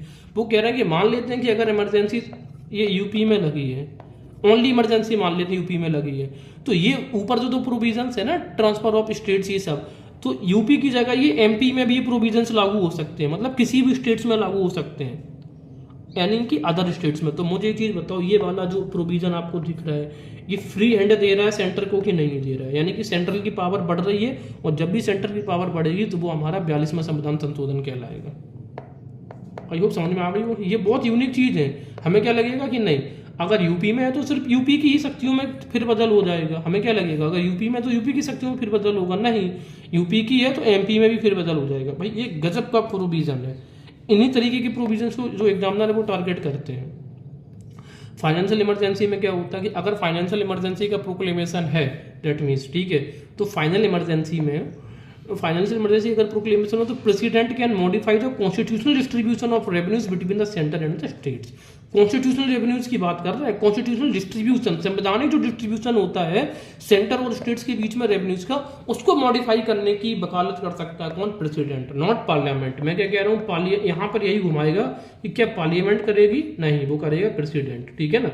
आगे है every such order of the president has to be laid before both houses of the parliament. और जब president ये बोलेगा कि मान लेते हैं कि स्टेट के पास पहले 50% जाता था, 50% सेंट्रल गवर्नमेंट को मिलता था। अब अगर पार्लियामेंट ये कहता है कि नहीं, स्टेट को 40% मिलेगा और पार्लियामेंट को 60% मिलेगा, तो ये वाला जो बिल होगा ना, इस प्रकार का कोई भी बिल, इसको आपको दोनों सदनों को, ठीक है ना, दोनों सदनों के सामने यानी कि बोथ हाउसेज ऑफ पार्लियामेंट के सामने इसको रखना पड़ेगा। तो इमरजेंसी में प्रेसिडेंट कुछ भी करता है ना, तो उसको दोनों पार्लियामेंट के दोनों सदनों के सामने वो अपना बिल रखना पड़ता है, ठीक है, दैट्स द लॉ। आगे देखते हैं effect on the life of the Lok Sabha and state assembly. देखो, तो सीधी सी बात है कि जब हम बात करते हैं लोकसभा की, तो लोकसभा का होता ये है कि पार्लियामेंट ये कहता है कि मतलब by a law parliament for 1 year at a time, एक बार में आप लोकसभा की आयु 1 वर्ष बढ़ा सकते हैं, और ऐसा एक एक साल अनिश्चित काल तक आप बढ़ा सकते हैं। जैसे कि 1971 से जो हमारी 5वीं लोकसभा है, ये क्वेश्चन पूछा जा सकता है कि कौन सी लोकसभा अपने 5 साल से ज़्यादा उसने काम किया था, तो 5वीं लोकसभा 5 साल, ये देखो रिजेम्बलेंस हो रहा है रिदम, तो 1971 से 1970 तक चली थी, यानी कि एक एक करके ये 2 बार बढ़ा दिया गया था कार्यकाल, ठीक है, लिखा है was extended 2 times by 1 year at a time, एक बार में एक बार, और ऐसा 2 बार बढ़ाया गया, दैट मीन्स 2 साल बढ़ गया। हाँ, सिमिलरली द पार्लियामेंट में extend the normal tenure of state legislative assembly bye 1 year each time for यानी लेंथ ऑफ टाइम। इसी प्रकार से स्टेट लेजिस्लेटिव असेंबली का भी कार्यकाल 1 साल के लिए बढ़ाया जा सकता है, एक बार में 1 साल हो, ऐसा कभी तक भी करते चले जाओ। तो कहने का मतलब है जो प्रोविजंस इस रेस्पेक्ट में पार्लियामेंट को है, वही स्टेट लेजिस्लेचर को भी दिया गया है। आगे देखते हैं फंडामेंटल राइट्स जो है आर्टिकल 358 और आर्टिकल 359 में, वो हम आगे डिस्कस कर लेंगे। एक चीज बस आप ये देख लो, आर्टिकल 19 का जो फंडामेंटल राइट्स है, ठीक है, वो इंटरनल इमरजेंसी में लागू रहेगा, लेकिन एक्सटर्नल इमरजेंसी में खत्म हो जाएगा, ठीक है। पहले क्या था, पहले ये था कि आर्टिकल 19 जैसे ही आर्टिकल 358 लागू होता है, आर्टिकल 19 खत्म हो गया, इंटरनल इमरजेंसी में भी एक्सटर्नल इमरजेंसी में भी। लेकिन ये 44th कॉन्स्टिट्यूशनल अमेंडमेंट में बोला गया, ठीक है, क्या बोला गया, जब मोरारजी देसाई की सरकार आई तो उन्होंने सरकार पे पाबंदियां लगाने की कोशिश करी कि देखो भाई एक्सटर्नल इमरजेंसी है तब तो खत्म कर दो, लेकिन इंटरनल इमरजेंसी में आप खत्म नहीं कर सकते हो। जबकि आर्टिकल 20 और 21 ये दोनों कंडीशन में चलेगा, कभी आर्टिकल 20-21 कभी खत्म नहीं होगा, और आर्टिकल 19 एक्सटर्नल इमरजेंसी में खत्म हो सकता है, दैट मीन्स रिस्ट्रिक्ट हो सकता है, लेकिन कभी भी इंटरनल इमरजेंसी में रिस्ट्रिक्ट नहीं हो सकता है। और ऐसा प्रोविजन किया गया था 44th कॉन्स्टिट्यूशनल अमेंडमेंट, यानी कि 44th कॉन्स्टिट्यूशनल अमेंडमेंट ने आर्टिकल 358 के ऑपरेशन को लिमिट करके आर्टिकल 19 को बढ़ावा दिया है, ये याद रखना है। आगे हमारे सामने क्या है, ये डिस्कस कर चुके हैं, राइट टू मूव, हाँ, सस्पेंशन ऑफ द, अब देखो ये चीज़ें तो हम एक जगह पर ये डिस्कस कर लेते हैं। आर्टिकल, हाँ, एक चीज याद रखना है आपको कि while a presidential order is in force, the state can make any law or can take any executive action abridging or taking away specified fundamental rights। सीधी सी बात है कि प्रेसिडेंशियल ऑर्डर के माध्यम से कोई भी नियम बनाया जा सकता है, इवन फंडामेंटल राइट्स का रिस्ट्रिक्शन भी किया जा सकता है। प्रेसिडेंशियल ऑर्डर जो होता है it is tantamount to parliamentary legislative powers, ठीक है। तो प्रेसिडेंशियल ऑर्डर के माध्यम से आप फोर्स कर सकते, इस इन फोर्स, अगर वो फोर्स में है तो the state can make an, state का मतलब यहाँ पे राज्य नहीं, यहाँ पे है पार्लियामेंट, यानी कि सरकार कोई भी लॉ बना सकती है, और ऐसा भी लॉ बना सकती है कि उसके एग्जीक्यूटिव एक्शन से आप कोई भी फंडामेंटल राइट एब्रिज कर सकते हैं या पर उसको रिस्ट्रिक्ट कर सकते हैं। तो याद रखना प्रेसिडेंशियल पावर के पास काफ़ी पावर है, उसका नाम ही प्रेसिडेंट है, यानी कि फंडामेंटल राइट्स को भी रिस्ट्रिक्ट कर सकते हैं वो। ये प्रोविजन मैंने पहले बता दिया था कि आर्टिकल 20-21 कभी सस्पेंड नहीं होगा, और आर्टिकल 19 सस्पेंड होगा सिर्फ एक्सटर्नल इमरजेंसी के टाइम पे, इंटरनल इमरजेंसी के टाइम पे भी नहीं। अब आर्टिकल 358 और 359 का जो बेसिक डिफरेंस है वो जरा हम यहाँ पर चेक करते हैं। देखो, आर्टिकल जब इमरजेंसी लागू होती है, क्योंकि इमरजेंसी के प्रोविजन कहाँ से कहाँ तक है, आर्टिकल 352 से है आर्टिकल 360, तो 352 अभी हम 55 भी पढ़ेंगे, 56 भी पढ़ेंगे, ठीक है। तो आर्टिकल 358 359 यहाँ पर देखना। देखो, आर्टिकल जब 358 लागू होता है तो इसके अनुसार आर्टिकल 19 अपने आप क्या हो जाता है, ये आर्टिकल 19 को इम्पैक्ट करता है, और आर्टिकल 19 में जो आपको 6 प्रकार की फ्रीडम्स दी गई हैं ABCDE उनको ये रिस्ट्रिक्ट कर देता है। लेकिन आर्टिकल 359 जब लागू होता है तो आर्टिकल 19 के अलावा जो भी फंडामेंटल राइट्स हैं और प्रेसिडेंट ने अपने ऑर्डर में जो भी फंडामेंटल राइट्स लिख दिए हैं उन पे रिस्ट्रिक्शंस नहीं लगाई जाती है, उन पे रिस्ट्रिक्शंस नहीं लगती है। पता क्या लगता है? Only enforcement of fundamental rights are suspended. मान लेते हैं कि प्रेसिडेंट ने एक ऑर्डर निकाल दिया कि फंडामेंटल राइट्स कौन कौन से, मान लेते हैं कि ये 17, एक 18 है, 21 है और 22 है। ये फंडामेंटल राइट्स का अगर वायोलेशन होता है तो व्यक्ति क्या करेगा, वो कोर्ट में नहीं जा सकता है, तो इनका एनफोर्समेंट क्या हो गया, बंद हो गया है। तो सीधी सी बात ये दो चीज़ें हैं कि प्रेसिडेंट जिन जिन फंडामेंटल राइट्स को अपने प्रेसिडेंशियल ऑर्डर में मेंशन करेगा वही फंडामेंटल राइट्स इम्पैक्ट होते हैं, लेकिन वो फंडामेंटल राइट्स सस्पेंड नहीं होते हैं। यहाँ पर क्या होता है, उनका एनफोर्समेंट सस्पेंडेड हो जाता है। फंडामेंटल राइट्स तो बने रहते हैं, बस अभी वो लागू नहीं है, बस इतना याद रख लीजिए कि उतने समय के लिए वो लागू नहीं है। जबकि आर्टिकल 19 के लिए प्रेसिडेंट को कोई ऑर्डर नहीं निकालना है, ऑटोमेटिकली सस्पेंडेड होता है। ठीक है, यहाँ पर क्या लिखा है, ऑटोमेटिक सस्पेंड हो जाता है, ये नॉट ऑटोमेटिक। यहाँ पे प्रेसिडेंट को क्या प्रेसिडेंशियल ऑर्डर निकालना पड़ेगा। यहाँ पर जो है वो सस्पेंड, ये जो है आर्टिकल 19, ये आर्टिकल 19 ही सस्पेंड हो जा रहा है, जबकि यहाँ पे जो अदर फंडामेंटल राइट्स हैं ये सस्पेंड नहीं होके इनका एनफोर्समेंट सस्पेंड हो रहा है। इसके अलावा ओनली ड्यूरिंग, अब 19 जो आर्टिकल है वो कब सस्पेंड हो सकता है, सिर्फ एक्सटर्नल इमरजेंसी के टाइम पे। इंटरनल इमरजेंसी के टाइम पे आर्टिकल 19 जो है 19 इंटरनल के टाइम पे चलता रहेगा, और ऐसा हमने बताया है 44th कॉन्स्टिट्यूशनल अमेंडमेंट एक्ट। जबकि ये वाला है आर्टिकल 358, ये एक्सटर्नल और इंटरनल इमरजेंसी दोनों के केस में रहेगा। ठीक है, यानी कि आर्टिकल 358 इंटरनल इमरजेंसी में भी लागू हो सकता है और एक्सटर्नल इमरजेंसी में भी, लेकिन आर्टिकल 20 और 21 को ये इम्पैक्ट नहीं कर सकता है। अच्छा, दूसरी बात यह है कि आर्टिकल जो 358 है ये पूरे ड्यूरेशन के लिए रहेगा, जबकि आर्टिकल 359 पूरी जब तक इमरजेंसी चल रही है उस पूरी ड्यूरेशन के लिए भी, या फिर शॉर्टर पीरियड में भी। शॉर्टर पीरियड का मतलब है कितना ऐसे कितने दिनों तक ये लागू रहना, ये सस्पेंड कर रहे हैं हम, ये प्रेसिडेंट अपने ऑर्डर में मेंशन कर देगा, तो उसके शॉर्टर पीरियड में। ठीक है, एक्सटेंड टू एंटायर कंट्री, ये पूरे एंटायर कंट्री में रहता है आर्टिकल 358, यानी कि आर्टिकल 19 सस्पेंड हो जाता है पूरे देश में, जबकि एंटायर कंट्री में भी हो सकता है और ये किसी एक हिस्से में भी हो सकता है, जैसा प्रेसिडेंट अपने ऑर्डर में लिख दे। तो सीधी सी बात है कि प्रेसिडेंट अपने ऑर्डर में इसका टाइम लिख सकता है, कौन कौन से आर्टिकल का सस्पेंशन हम कर रहे हैं वो लिख सकता है, किस पार्ट में कर रहे हैं वो लिख सकता है। तो ये सारी चीज़ें आर्टिकल 359 में हमें देखने को मिलती हैं। अब हम जरा देखते हैं ये डिक्लेरेशन हुआ है इमरजेंसी कितनी बार, 1962, 71 और 1975।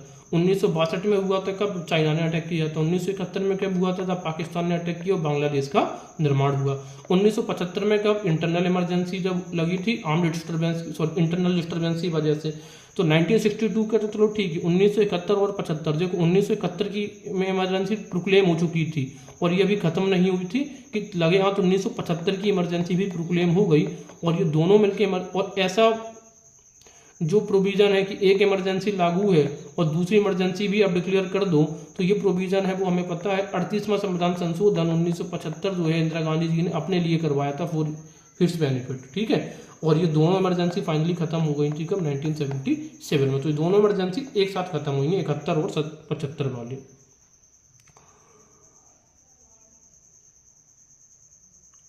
इसके आगे हम देखते हैं तो जो इंदिरा गांधी जी ने जो इमरजेंसी लगवाई थी ये बहुत, इसके लिए बहुत ज़्यादा कंट्रोवर्सीज क्रिएट हुई, बहुत ज़्यादा विवाद हुआ। मोरारजी देसाई की सरकार आई, जनता पार्टी की सरकार आती है, शाह कमीशन का गठन किया जाता है इनकी जांच के लिए। The commission did not justify the declaration of the emergency. उन्होंने कहा कि जिस ग्राउंड्स पे ये लगाई गई है, डेट मीन्स वो क्या था, इंटरनल डिस्टर्बेंस, ये ग्राउंड सही नहीं लगता है हमें, डेट मीन्स ये एक तरीके से फैब्रिकेटेड इमरजेंसी थी। इसी वजह से 44वां संविधान संशोधन लाया गया था 1978 में, to introduce a number of safeguards against the misuse of emergency provisions. ये भी पूछ जा सकता है कि कौन सा कॉन्स्टिट्यूशनल अमेंडमेंट लाया गया था इमरजेंसी प्रोविजंस के मिसयूज को रोकने के लिए, तो हम कह सकते हैं 44th अमेंडमेंट। और किसकी सिफारिश पर लाया गया था, दूसरा स्टेटमेंट दे देगा, on the recommendation of the Shah commission, yes right. President rule की बात कर लेते हैं। अब देखो सीधी सी बात है, उसके लिए आप पहले आर्टिकल 355 पहले देखते हैं। आर्टिकल 355 में दो चीज़ें गिवन है। अब वो आर्टिकल 355 में ये कह रहे हैं कि देखो a duty on the centre का ये कर्तव्य है कि वो ये एंश्योर करे कि ये वो निश्चित करे कि जो सरकार है, राज्य सरकार है, वो संविधान में जो भी प्रोविजन है उनके अनुसार चल रही हैं। मैं फिर से रिपीट कर रहा हूँ, वो आर्टिकल 355 में कह रहे हैं कि ये एक केंद्र का दारोमदार है, ये रिस्पॉन्सिबिलिटी है सेंट्रल की कि वो ये इंश्योर करे कि राज्य की जो सरकारें हैं वो संविधान में जो भी प्रोविजंस है उनके अनुसार चल रही हैं, और अगर वो उनके अनुसार ना चले तो क्या करो, तो फिर आर्टिकल 356 कहता है कि अगर उनके अनुसार वो नहीं चल रही है तो फिर आप प्रेसिडेंट रूल लगा दो। तो जब भी आर्टिकल 356 लगाया जाता है तो सेंटर अपना 355 आर्टिकल का यूज करके लगाता है। 356 में तो प्रेसिडेंट रूल गिवन है, लेकिन 355 ये पावर देता है कि आप ये सब चीजें तहकीकात करो। और आर्टिकल 355 देखो, आर्टिकल 355 सीधी सी बात है, स्टेट की सुरक्षा करता है। क्या करता है? स्टेट की सुरक्षा। एक सुरक्षा तो स्टेट की किस, और ये सुरक्षा कौन करेगा? स्टेट की सेंटर करेगा। सेंटर को दो जिम्मेदारियां दी गई कि एक तो सुरक्षा ऐसी करो कि सारे प्रोविजंस के अकॉर्डिंग, कॉन्स्टिट्यूशनल प्रोविजंस के हिसाब से ही पूरा स्टेट रन होना चाहिए। और दूसरा कहता है कि अकेला इतना ही नहीं, it shall be the duty of the union, that mean central का ड्यूटी होगा कि वो स्टेट्स को प्रोटेक्ट करे एक्सटर्नल एग्रेशन। तो देखो आर्टिकल 355 दो प्रकार का ड्यूटी असाइन करता है सेंट्रल को कि एक्सटर्नल एग्रेशन से भी स्टेट का आपको रक्षा करना है, और इंटरनल जो कॉन्स्टिट्यूशनल फेलियर हो रहा है वो भी, उससे भी आपको रक्षा करनी है। और अगर ऐसा हो जाता है तो आप अप्लाई कर दो आर्टिकल 356 के according. Cases of failure of constitution machinery अगर होता है तो फिर आर्टिकल 356 लागू हो जाता है। तो इसी को हम स्टेट इमरजेंसी बोलते हैं, इसी को कॉन्स्टिट्यूशनल इमरजेंसी बोलते हैं। लेकिन याद रखें कि चीज़ ये है, इसके लिए इमरजेंसी वर्ड का इस्तेमाल कॉन्स्टिट्यूशन में नहीं होता, इसके लिए इस्तेमाल होता है क्या? फेलियर ऑफ कॉन्स्टिट्यूशनल मशीनरी और प्रेसिडेंट रूल। अब आगे देखते हैं भाई ये कहानी क्या है। अब तो आर्टिकल 356 में आपको बता ही दिया गया है। आर्टिकल 356 में देखो, आर्टिकल 356 में ये कहा जाता है कि इफ ही, अब कौन, ये आर्टिकल 356 एम्पावर करता है कि इसको प्रेसिडेंट को टू इश्यू ए प्रोक्लेमेशन, कि वो एक प्रोक्लेम कर दे, यानी कि घोषणा कर दे, और घोषणा कर they if he is satisfied, अगर वो इस चीज से संतुष्ट है कि दैट अ सिचुएशन ऐसा राइसन, कि एक ऐसी स्थिति आ पड़ी है जिससे कि जो गवर्नमेंट है, राज्य की जो सरकार है ना, cannot be carried on in accordance with the provisions of the constitution. Article 356 राष्ट्रपति को ये पावर देता है कि अगर उसको ये लगता है कि राज्य की सरकार कॉन्स्टिट्यूशन के जो नियम है उनके अनुसार नहीं चल रही है, तो ऐसी कंडीशन में the president can act either on A report, तो फिर क्या हो सकता है कि फिर प्रेसिडेंट रूल लागू हो सकता है। लेकिन इंपॉर्टेंट एस्पेक्ट अब जरा ये देखना आप, द प्रेसिडेंट कैन एक्ट, तो प्रेसिडेंट, अब ये राज्य में सरकार चल रही है नहीं चल रही है, ये प्रेसिडेंट को कैसे पता चलेगा? या तो गवर्नर की रिपोर्ट पे पता चले, और ये सबसे यूनिक चीज है कि चाहे तो उसके even without the governors report, जरूरी नहीं है कि गवर्नर की रिपोर्ट जाए तभी 356 अप्लाई होगा, even without the governors report. ये सबसे इंपॉर्टेंट एस्पेक्ट है, यहीं से क्वेश्चन पूछा जाएगा कि क्या गवर्नर की रिपोर्ट के बिना भी प्रेसिडेंट रूल लागू हो सकता है? The answer is yes. अब ऐसा पूछो क्यों है? क्योंकि आप ये वर्ड आपने पढ़ना भूल गए, एम्पावर्स द प्रेसिडेंट। आर्टिकल 356 जो है ना, वो प्रेसिडेंट को एम्पावर करता है, यानी कि मेन पावर प्रेसिडेंट के पास है, ना कि गवर्नर के पास है। अगर मेन पावर गवर्नर के पास होता तो सिर्फ गवर्नर की रिपोर्ट पर अप्लाई होता article 356, but in this case the main power lies in the hands of the president. इस वजह से प्रेसिडेंट कह रहा है कि देखो, गवर्नर से बोलता है कि देखो भाई, मैंने तुम्हें अपॉइंट किया है, या तो तुम मेरी मदद कर सकते हो और रियलिटी बता दो कि क्या वहां पर ऐसी सिचुएशन है। अगर गवर्नर फेल हो जाता है या गवर्नर नहीं भी बताता, तो ये आर्टिकल 300 प्रेसिडेंट, क्योंकि क्या कहता है, इट एम्पावर्स द प्रेसिडेंट, ये प्रेसिडेंट को एम्पावर करता है। तो प्रेसिडेंट को जब एम्पावर कर ही रहे हैं तो जरूरी नहीं है कि सिर्फ गवर्नर की रिपोर्ट पर आधारित हो, तो प्रेसिडेंट के पास पावर है। अगर प्रेसिडेंट सेटिस्फाइड होगा, ये दूसरा वर्ड ये जरा पढ़ना जरा, इफ ही इज सेटिस्फाइड, सिर्फ बात है प्रेसिडेंट को सेटिस्फाई होना चाहिए, गवर्नर रिपोर्ट दे दे तब भी सही है, और अगर गवर्नर रिपोर्ट ना भी देता है तब भी सही है। That's it. Article 365 says that whenever a state fails to comply with or to give effect to any direction from the center। अब देखो, आर्टिकल 356 का जो ये है, ये कौन सा केस बनाता है? ये बनाता फेलियर ऑफ कॉन्स्टिट्यूशनल मशीनरी।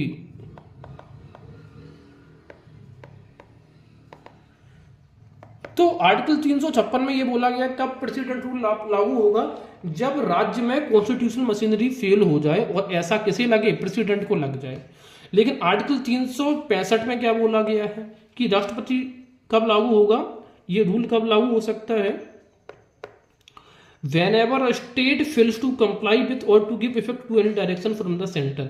कि जब यहाँ पर केंद्र सरकार उसको कोई भी दिशा निर्देश दे रही हो और वो लागू करने में फेल हो जाए, उसको मानने में फेल हो जाए, उसको अप्लाई करने में फेल हो जाए, तो दोनों कंडीशन में प्रेसिडेंट रूल लगाया जा सकता है, 356 में भी और 365 में भी।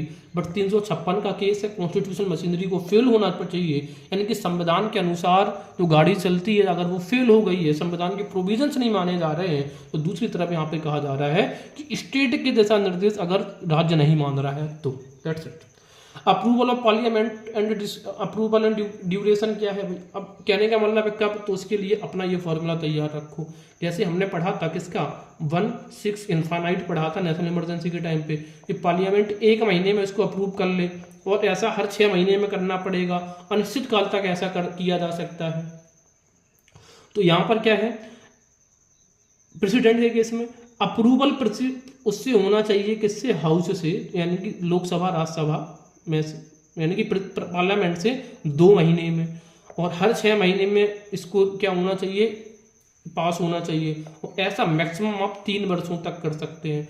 अब एक अंतर पता क्या है, एक अंतर ये है कि जब आपने इमरजेंसी को अप्लाई कहा था तो यहाँ पे हम कह रहे थे कि बोथ हाउसेस से होना चाहिए, जबकि ये जो प्रेसिडेंट रूल है ये ईदर हाउस से हो सकता है, मतलब एक ही हाउस से हो सकता है, कोई भी एक हाउस हो जाए, कोई दिक्कत की बात नहीं। एक तो अंतर ये है, दूसरा अंतर इसी में छिपा है कि नेशनल इमरजेंसी बहुत बड़ा केस होता है तो जल्दी से कंप्लीट करो, उसे जल्दी अप्रूवल करवाओ तो 1 महीने में, जबकि जो प्रेसिडेंट रूल है उसको 2 महीने का टाइम दे दिया जाता है। 6 महीने पीरियोडिकल दोनों है, इसमें भी है और नेशनल इमरजेंसी में भी थी कि हर 6 महीने में अप्रूव करवाना पड़ेगा, लेकिन उसमें क्या था, जो नेशनल इमरजेंसी होती है वो अनिश्चित काल तक, इनफाइनाइट टाइम तक बढ़ाया जा सकता है रूल इमरजेंसी, लेकिन प्रेसिडेंट रूल का मैक्सिमम टाइम लिमिट 3 मंथ्स ही है।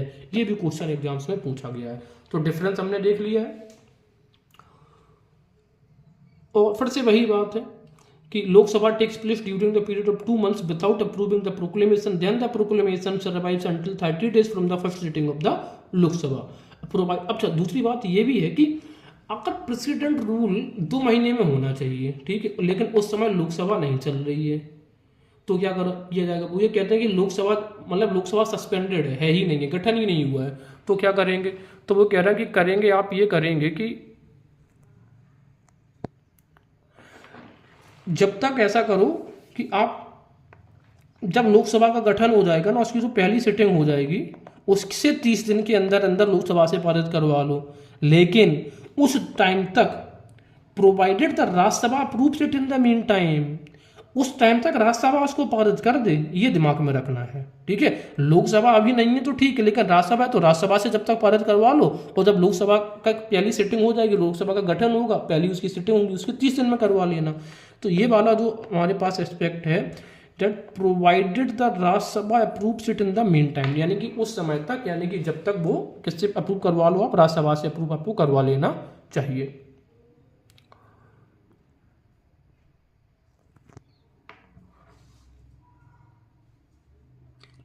आगे बढ़ते हैं।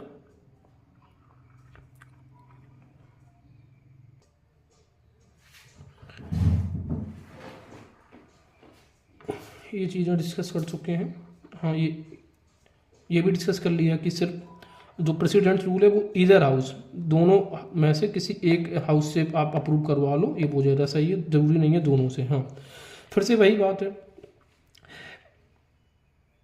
अब 44वां संविधान संशोधन हमें पता है रिस्ट्रिक्टिव यानी कि नियंत्रण के लिए जाना जाता है, रिस्ट्रिक्शंस के लिए, तो उसने एक रिस्ट्रिक्शन और किया, वो ये कह रहा है देखो प्रेसिडेंट रूल जनरली तो सिर्फ 1 साल तक बढ़ाओ, लेकिन अगर ऐसी ज़रूरत आ जाती है कि आपने एक बार 6 महीने में बढ़ा दिया, ठीक है, फिर 6 महीने बढ़ा दिया, 1 साल हो गया, वो कह रहा है लेकिन अगर ऐसी ज़रूरत आ गई है कि आपको 1 साल से ज़्यादा भी बढ़ाना पड़ रहा है, तो वो कह रहा है सिर्फ 2 केसेस में आप बढ़ा सकते हो, और 2 केसेस कौन से हो सकते हैं, ज़रा वो देखते हैं।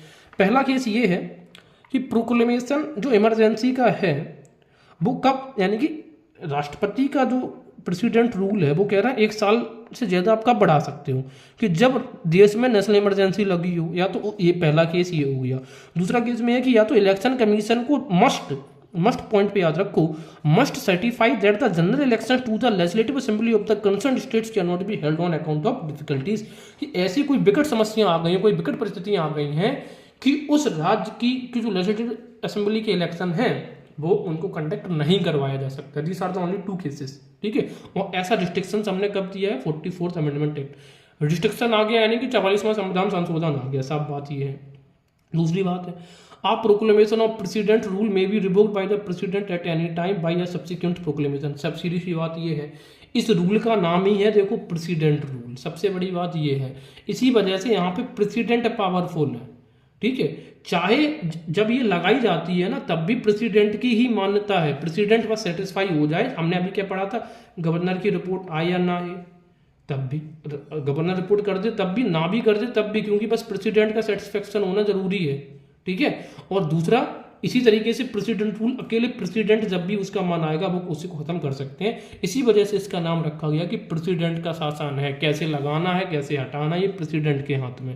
हालांकि such a proclamation does not require the parliamentary approval. President rule में पार्लियामेंट के अप्रूवल की कोई जरूरत नहीं है। जबकि जो नेशनल इमरजेंसी की बात हो रही थी आर्टिकल अंडर 352, उसमें अगर 1/10 लोकसभा के लोगों ने रिटन एप्लीकेशन दे दिया है प्रेसिडेंट को तो विद इन 14 डेज इस प्रकार की इमरजेंसी मीट बुलानी पड़ती थी।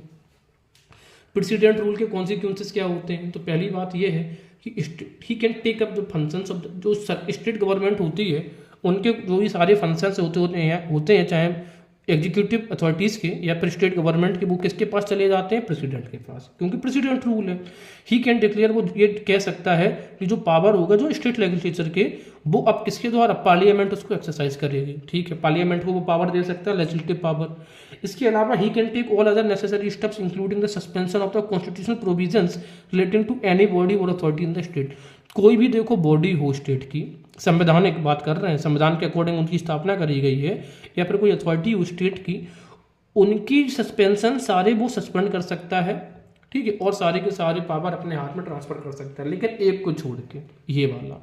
The president can not assume the himself, लेकिन सीधी सी बात है वो जो स्टेट का हाई कोर्ट्स होता है उनके पावर्स को सस्पेंड नहीं किया जा सकता, बकाया किसी भी अथॉरिटी के पावर्स को वो सस्पेंड कर सकते हैं। Therefore when the president rule जब भी लगाया जाता है किसी भी एक राज्य में, जो राष्ट्रपति होता है वो डिसमिस कर देता है the state council of ministers. अब मैंने क्या बोला है, डिसमिस, एक तो ये वर्ड पे फोकस कर लो आप थोड़ा सा पहले, एक तो डिसमिस पे और दूसरा स्टेट काउंसिल ऑफ मिनिस्टर्स पे। अब देखो वो असेंबली को खत्म नहीं कर रहा है, यहाँ पर कह रहा है कि जो राज्य सरकार, सीधी सी बात है, जो सरकार थी ना, यानी कि काउंसिल ऑफ मिनिस्टर्स, उनको उसने सस्पेंड कर दिया कि भाई आप सस्पेंड हो जाओ। सीधी सी बात है, वो असेंबली को सस्पेंड नहीं कर रहा है। अब कहने का मतलब दोनों में क्या है कि अगर असेंबली सस्पेंड हो जाती तो दैट मीन्स न्यू इलेक्शन हमें करवाने पड़ेंगे, यानी कि विधानसभा का कार्यकाल ही खत्म हो गया, असेंबली सस्पेंड का मतलब ये हो गया। लेकिन यहाँ पे स्टेट काउंसिल ऑफ मिनिस्टर्स को, यानी कि सरकार तो चली गई है, लेकिन जो लोग भी चुने गए थे विधायक हैं, मतलब मंत्री नहीं रहे, अब लोग कोई भी मंत्री नहीं है, लेकिन विधायक जो हैं वो तो अभी बने रहेंगे। So this is the basic nuances when it's come to the president rule. दूसरी बात ये भी, अब प्रेसिडेंट पर शासन कैसे चलाएगा? चीफ सेक्रेटरी की सहायता से, जो स्टेट का होता है। यही कारण है, this is the reason by a proclamation under article 356 is popularly known as the imposition of the president rule. इसी की वजह से ये आपको रीजनिंग असर में दे सकता है कि क्यों ऐसा है कि इसको प्रेसिडेंट रूल कहा जाता है। क्यों कहा जाता है? क्योंकि जो प्रेसिडेंट होता है ये सस्पेंड कर देता है, क्या ये डिसमिस कर देता है काउंसिल ऑफ मिनिस्टर्स को, और स्टेट गवर्नर किसकी तरफ से? बिहाफ ऑफ द प्रेसिडेंट की तरफ से एडमिनिस्ट्रेशन चलाते हैं, और किसकी मदद से चलाते हैं? Secretary of the state. That's why this rule is called president rule. तो यहाँ पर हम ये कह सकते हैं जो गवर्नर है वो रूल कर रहे हैं किसकी तरफ से? प्रेसिडेंट की तरफ से, और इसी वजह से गवर्नर को हम कहते हैं एजेंट ऑफ द सेंटर।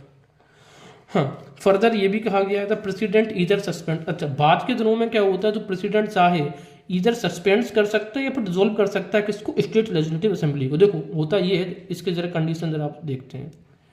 कहानी ये है कि मान लेते हैं कि प्रेसिडेंट रूल लगा दिया गया है, प्रेसिडेंट रूल लग गया, ठीक है, चल रहा है, 2 महीने में इससे अप्रूव भी हो गया है। अब प्रेसिडेंट रूल में क्या है ना, अभी काउंसिल ऑफ जो मिनिस्टर्स है इनको सस्पेंड किया गया था।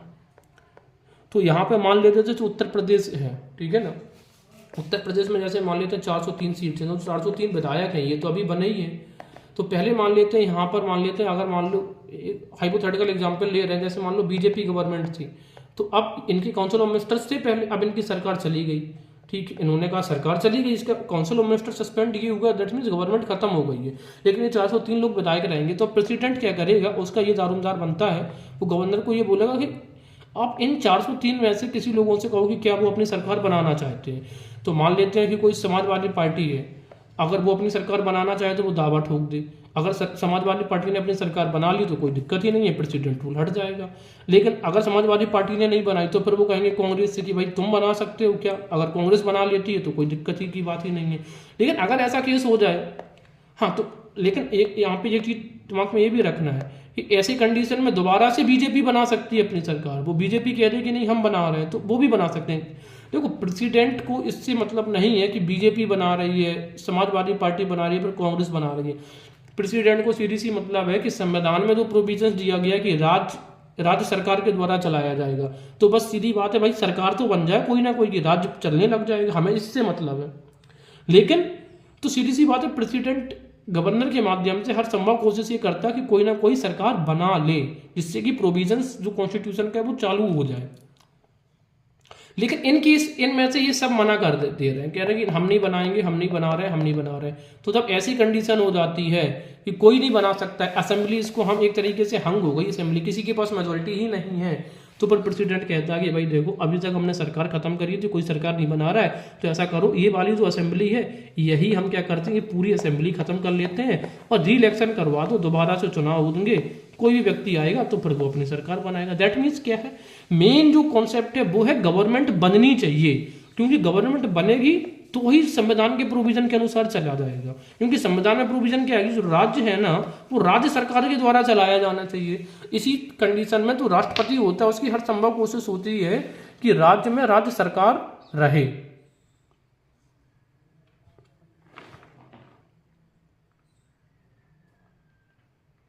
आगे देख, तो आई होप ये चीज़ें आपको थोड़ी सी क्लैरिटी होनी चाहिए हमें कॉन्सेप्ट्स को जब भी हम पढ़ रहे हैं, ठीक है, बहुत ज़्यादा जल्दबाजी हम नहीं कर रहे हैं। आगे देखते हैं।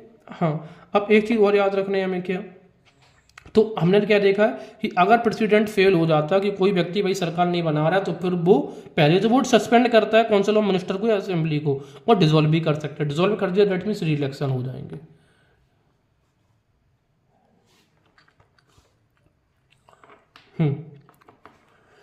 When the state legislature is the suspended or dissolved, अगर स्टेट लेजिस्लेचर को सस्पेंड कर दिया जाता है या फिर डिसॉल्व कर दिया जाता है, तो सीधी सी बात, अब स्टेट में कानून बनाने वाला कोई रह गया नहीं, रह गया तो फिर अब स्टेट का कानून कौन बनाएगा, सीधी सी बात है पार्लियामेंट बनाएगा। तो parliament can delegate the power to make the law, तो राष्ट्रपति चाहे तो कानून निर्माण की जो शक्तियां हैं स्टेट की वो पार्लियामेंट को दी जा सकती हैं। पार्लियामेंट या फिर कोई भी इन केस ऑफ डेलीगेशन जो प्रेसिडेंट है और any other specified authority can make laws conferring powers and imposing duties on the centre. सीधी सी बात है कि सेंटर के ऊपर सारी जिम्मेदारियां ये दे दी जाती हैं कि आप इन पे कानून बनाए, अथॉरिटीज चलाइए। द प्रेसिडेंट कैन ऑथोराइज कर सकता है व्हेन द लोकसभा अगर सेशन में नहीं है, expenditure from the state consolidated fund pending it's sanction by the parliament. ये क्या कह सकता है कि अगर जो स्टेट के जो कंसोलिडेटेड फंड होता है, जो फंडिंग डला है, उसको सैंक्शन होना चाहिए उस समय पार्लियामेंट से। ये इंपॉर्टेंट प्रोविजन है, क्योंकि अभी कोई कानून पूरी तरीके से कानून निर्मात्री सभा तो स्टेट में है नहीं है। तो अगर मान लो consolidated fund of India, consolidated fund of state से कुछ ही पैसा निकाला जा रहा है, देखो जब वहाँ पे असेंबली पूरी होती है तो वो एक पारदर्शी तरीका होता था, अप्रोप्रिएशन बिल पास होता था, फाइनेंशियल बिल बनता था, पास होता था, पूरा प्रॉपर कंडीशनिंग चलती थी, प्रॉपर प्रोविजंस अप्लाई हो रहे थे वहाँ पे कॉन्स्टिट्यूशन के। लेकिन अगर वहाँ पे जो लेजिस्लेटिव असेंबली है वो सस्पेंड ही हो चुकी है, आइदर डिसॉल्व हो चुकी है, तो पूरी तरीके से प्रोविजंस नहीं है, तो भाई जो कंसोलिडेटेड फंड है, जो भाई जनता का पैसा है, वो एक एक पाई पाई सही दिशा में जाए, इसी के लिए पार्लियामेंट के पास में कंसोलिडेटेड फंड से रिलेटेड कोई भी बिल होता है वो पेंडिंग में चला जाता है, इसकी रिव्यू पार्लियामेंट के पास होता है। इसके अलावा द प्रेसिडेंट प्रोमलगेट कर सकता है। सीधी सी बात है, अगर पार्लियामेंट सेशन में नहीं है तो प्रेसिडेंट राज्य के लिए भी ऑर्डिनेंसेस पास कर सकता है। दैट्स इट, सिंपल थिंग है। मैं फिर से रिपीट कर रहा हूँ कि अगर पूछ लिया जाए कि प्रेसिडेंट जो है सिर्फ स्टेट के लिए ऑर्डिनेंसेस जारी, सिर्फ सेंट्रल के लिए ऑर्डिनेंसेस जारी करता है, द आंसर इज नो। वो राज्य के लिए भी कर सकता है इन केस ऑफ प्रेसिडेंट रूल, वो कब, लेकिन पार्लियामेंट सेशन में नहीं होनी चाहिए। तो सीधी सी बात है, प्रेसिडेंट का जो ऑर्डिनेंस पावर है ना, ये सेंटर के लिए भी है और ये स्टेट्स के लिए भी है। That's it. हाँ, लेकिन आप ये बताओ, अब देखो पार्लियामेंट कानून बनाने लग गई स्टेट्स के लिए, ठीक है। अब पार्लियामेंट ने जैसे मान लेते हैं कि ये तारीख थी ये मान लेते हैं ये जुलाई का महीना था, जुलाई के महीना में पार्लियामेंट ने बनाया और अगस्त आते आते तक यहाँ पे सरकार बन गई उसकी राज्य की, इसी राज्य के लिए कानून बनाया था। तो याद रखना, जब यहाँ पे प्रेसिडेंट रूल खत्म होगा, प्रेसिडेंट रूल जब खत्म हो जाएगा तब भी इनका ये जो कानून बनाया गया है सेंटर के द्वारा, ये तब भी चलता रहेगा। इसी को बोला गया इस नॉट को टर्मिनस। नॉट को टर्मिनस का मतलब है प्रेसिडेंट रूल खत्म होने के साथ साथ प्रेसिडेंट रूल खत्म होने के साथ साथ पार्लियामेंट के द्वारा बनाया गया नियम खत्म नहीं हो जाता, ये कंटिन्यू लागू रहेगा। But it can be replaced और अल्टर्ड और रीएनेक्टेड बाय द स्टेट लेजिस्लेचर। राज्य सरकार चाहे तो उसमें फेरबदल कर सकती है, खत्म भी कर सकती है, उसको रीएनेक्ट कर सकती है, रिपील कर सकती है, दैट मीन्स खत्म कर सकती है, बदलाव कर सकती है, दोबारा से बना सकती है, ये राज्यसभा के पास पावर है। लेकिन इतना याद रखना, ऑटोमेटिकली ये खत्म नहीं होगा प्रेसिडेंट के केस में। क्यों प्रेसिडेंट रूल में खत्म नहीं होता? क्योंकि देखो, जब हम बात करते हैं इंटरनल इमरजेंसी की, यहाँ पर ये देखो, एक तो बात होती है इमरजेंसी की तब, एक होता है प्रेसिडेंट रूल की। तब इमरजेंसी में भी कंकरेंट लिस्ट हो जाती है ना स्टेट की, और यहाँ पे भी क्या होता है, यहाँ पर तो पूरी कंट्रोल ही होता है सेंट्रल गवर्नमेंट का। तो इस केस में जब पार्लियामेंट लॉ बनाने लग जाती है तो पार्लियामेंट के द्वारा बनाया गया लॉ अपने आप खत्म हो जाता है। जब इमरजेंसी खत्म हो गई तो लॉ भी खत्म हो गया। लेकिन प्रेसिडेंट के साथ में रूल में ऐसा नहीं है, प्रेसिडेंट रूल तो खत्म हो जाएगा लेकिन पार्लियामेंट के द्वारा बनाया गया लॉ कंटिन्यू रहेगा जब तक कि स्टेट उसको चेंज ना कर ले।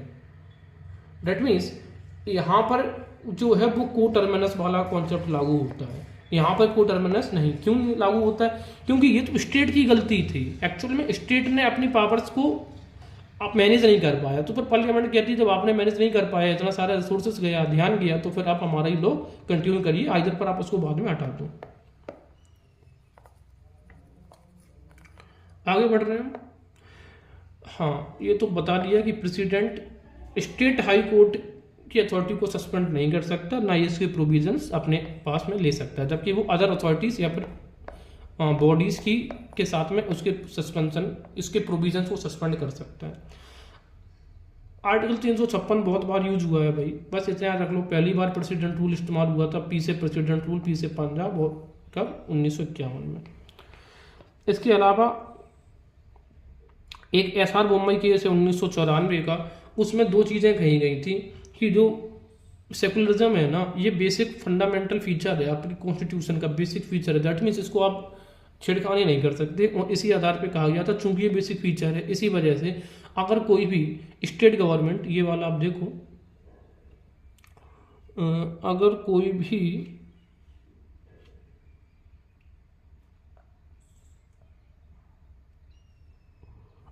भी state government anti secularism policy में एंगेज है तो फिर वहां पे प्रेसिडेंट रूल लगाया जा सकता है।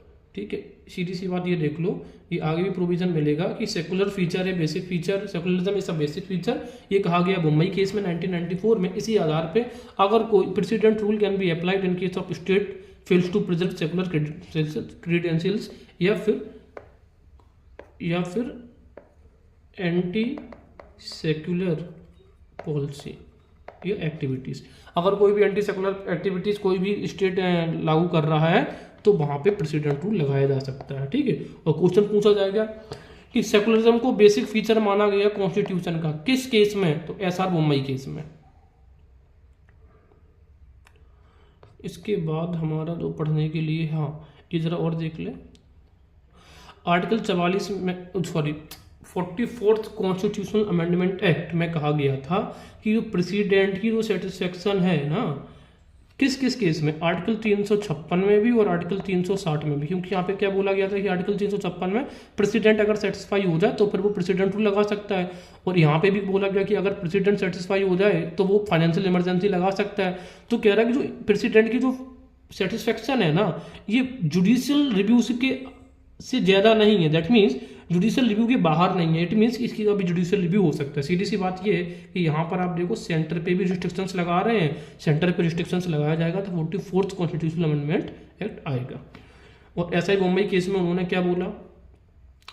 एसआर मुंबई केस में सुप्रीम कोर्ट ने कुछ बोला कि प्रेसिडेंट रूल कब कब लगाया जा सकता है। तो पहले ये कह रहे हैं कि प्रेसिडेंट रूल तो जुडिशियल रिव्यू हो सकता है। तो प्रेसिडेंट रूल का जुडिशियल रिव्यू हो सकता है, ये किस सेक्टर में किस केस में कहा गया है? एसआर बोम्मई केस में। दूसरा, the action of the president can be struck down by the court if it is based on relevant. सीधी सी बात है कि प्रेसिडेंट रूल का जो प्रोविजन, प्रेसिडेंट रूल है, स्ट्रक डाउन किया जा सकता है कि अगर कोर्ट को ये पता चला कि रेलिवेंट था, एक्सट्रेनियस ग्राउंड्स पर आधारित था, या फिर ये मेलाफाइड या फिर परवर्स की कंडीशन में था, और ये सही था या नहीं था, मटेरियल रेलिवेंट था या नहीं था, इसका बर्डन जो है ना उन सेंटर के ऊपर है, क्योंकि सेंटर ने के पास ही ऐसी पावर है ना। The court can not go into the correctness. हाँ, ये चीज़ याद रखना कि जो कोर्ट है इसकी करेक्टनेस पे तो नहीं जा सकता है, मटेरियल ये करेक्ट है या नहीं है, और ये भी नहीं कह सकता कि हाँ इतना मटेरियल पर्याप्त है या नहीं है, but it can see whether it is relevant to the action.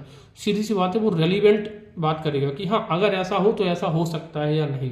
It means अगर कोई भी आपने कमी करी थी स्टेट ने, तो क्या उस आधार पर ये रेलिवेंट है लगाना, बस उसकी सिर्फ वो रेलिवेंस चेक कर सकता है, ना करेक्टनेस चेक कर सकता है, ना एडिक्यूसी को चेक कर सकता है।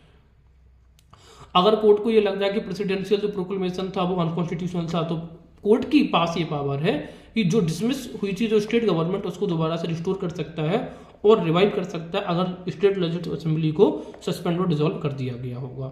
ठीक है। इसके अलावा स्टेट लेजिस्लेटिव असेंबली जो है ना शुड बी डिसॉल्व।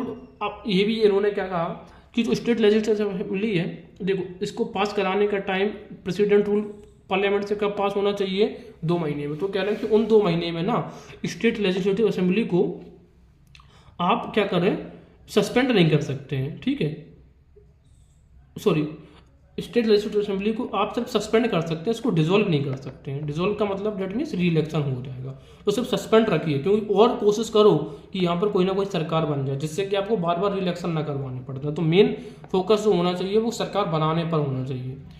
सेकुलरिज्म की बात अभी हमने करी थी, ये वही फीचर है कि state government pursuing anti secular politics is liable to action under article 356।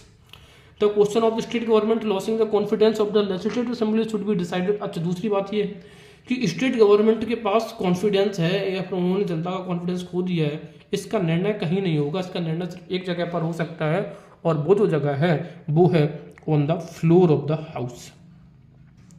ठीक है, और जब तक इसका निर्णय नहीं हो जाता है फ्लोर पे यानी कि सदन के अंदर, तब तक until that is done the ministry should not be unseated, यानी कि जब तक जो मिनिस्ट्री है वो बनी रहेगी। मिनिस्ट्री कहने का मतलब है कि अगर आपको वोटिंग प्रूव करनी है हाउस में कॉन्फिडेंस या नो कॉन्फिडेंस, तो उस समय मिनिस्ट्री का होना जरूरी है। मिनिस्ट्री को डिसॉल्व नहीं कर सकते। मिनिस्ट्री का होना जरूरी कहने का मतलब ये भी हो सकता है, यानी कि यही है कि यहाँ पे चीफ मिनिस्टर जरूरी है, यानी कि सीएम जब होगा तभी ये वोट यानी कि कॉन्फिडेंस मोशन प्रूफ हो सकता है या फिर नॉन कॉन्फिडेंस मोशन। अगर सीएम नहीं है, मान लो सीएम के से लोगों ने हटा भी दिया अपना समर्थन, तब भी सीएम और मिनिस्ट्री का होना जरूरी है, तभी ये कॉन्फिडेंस वोट पारित हो सकता है।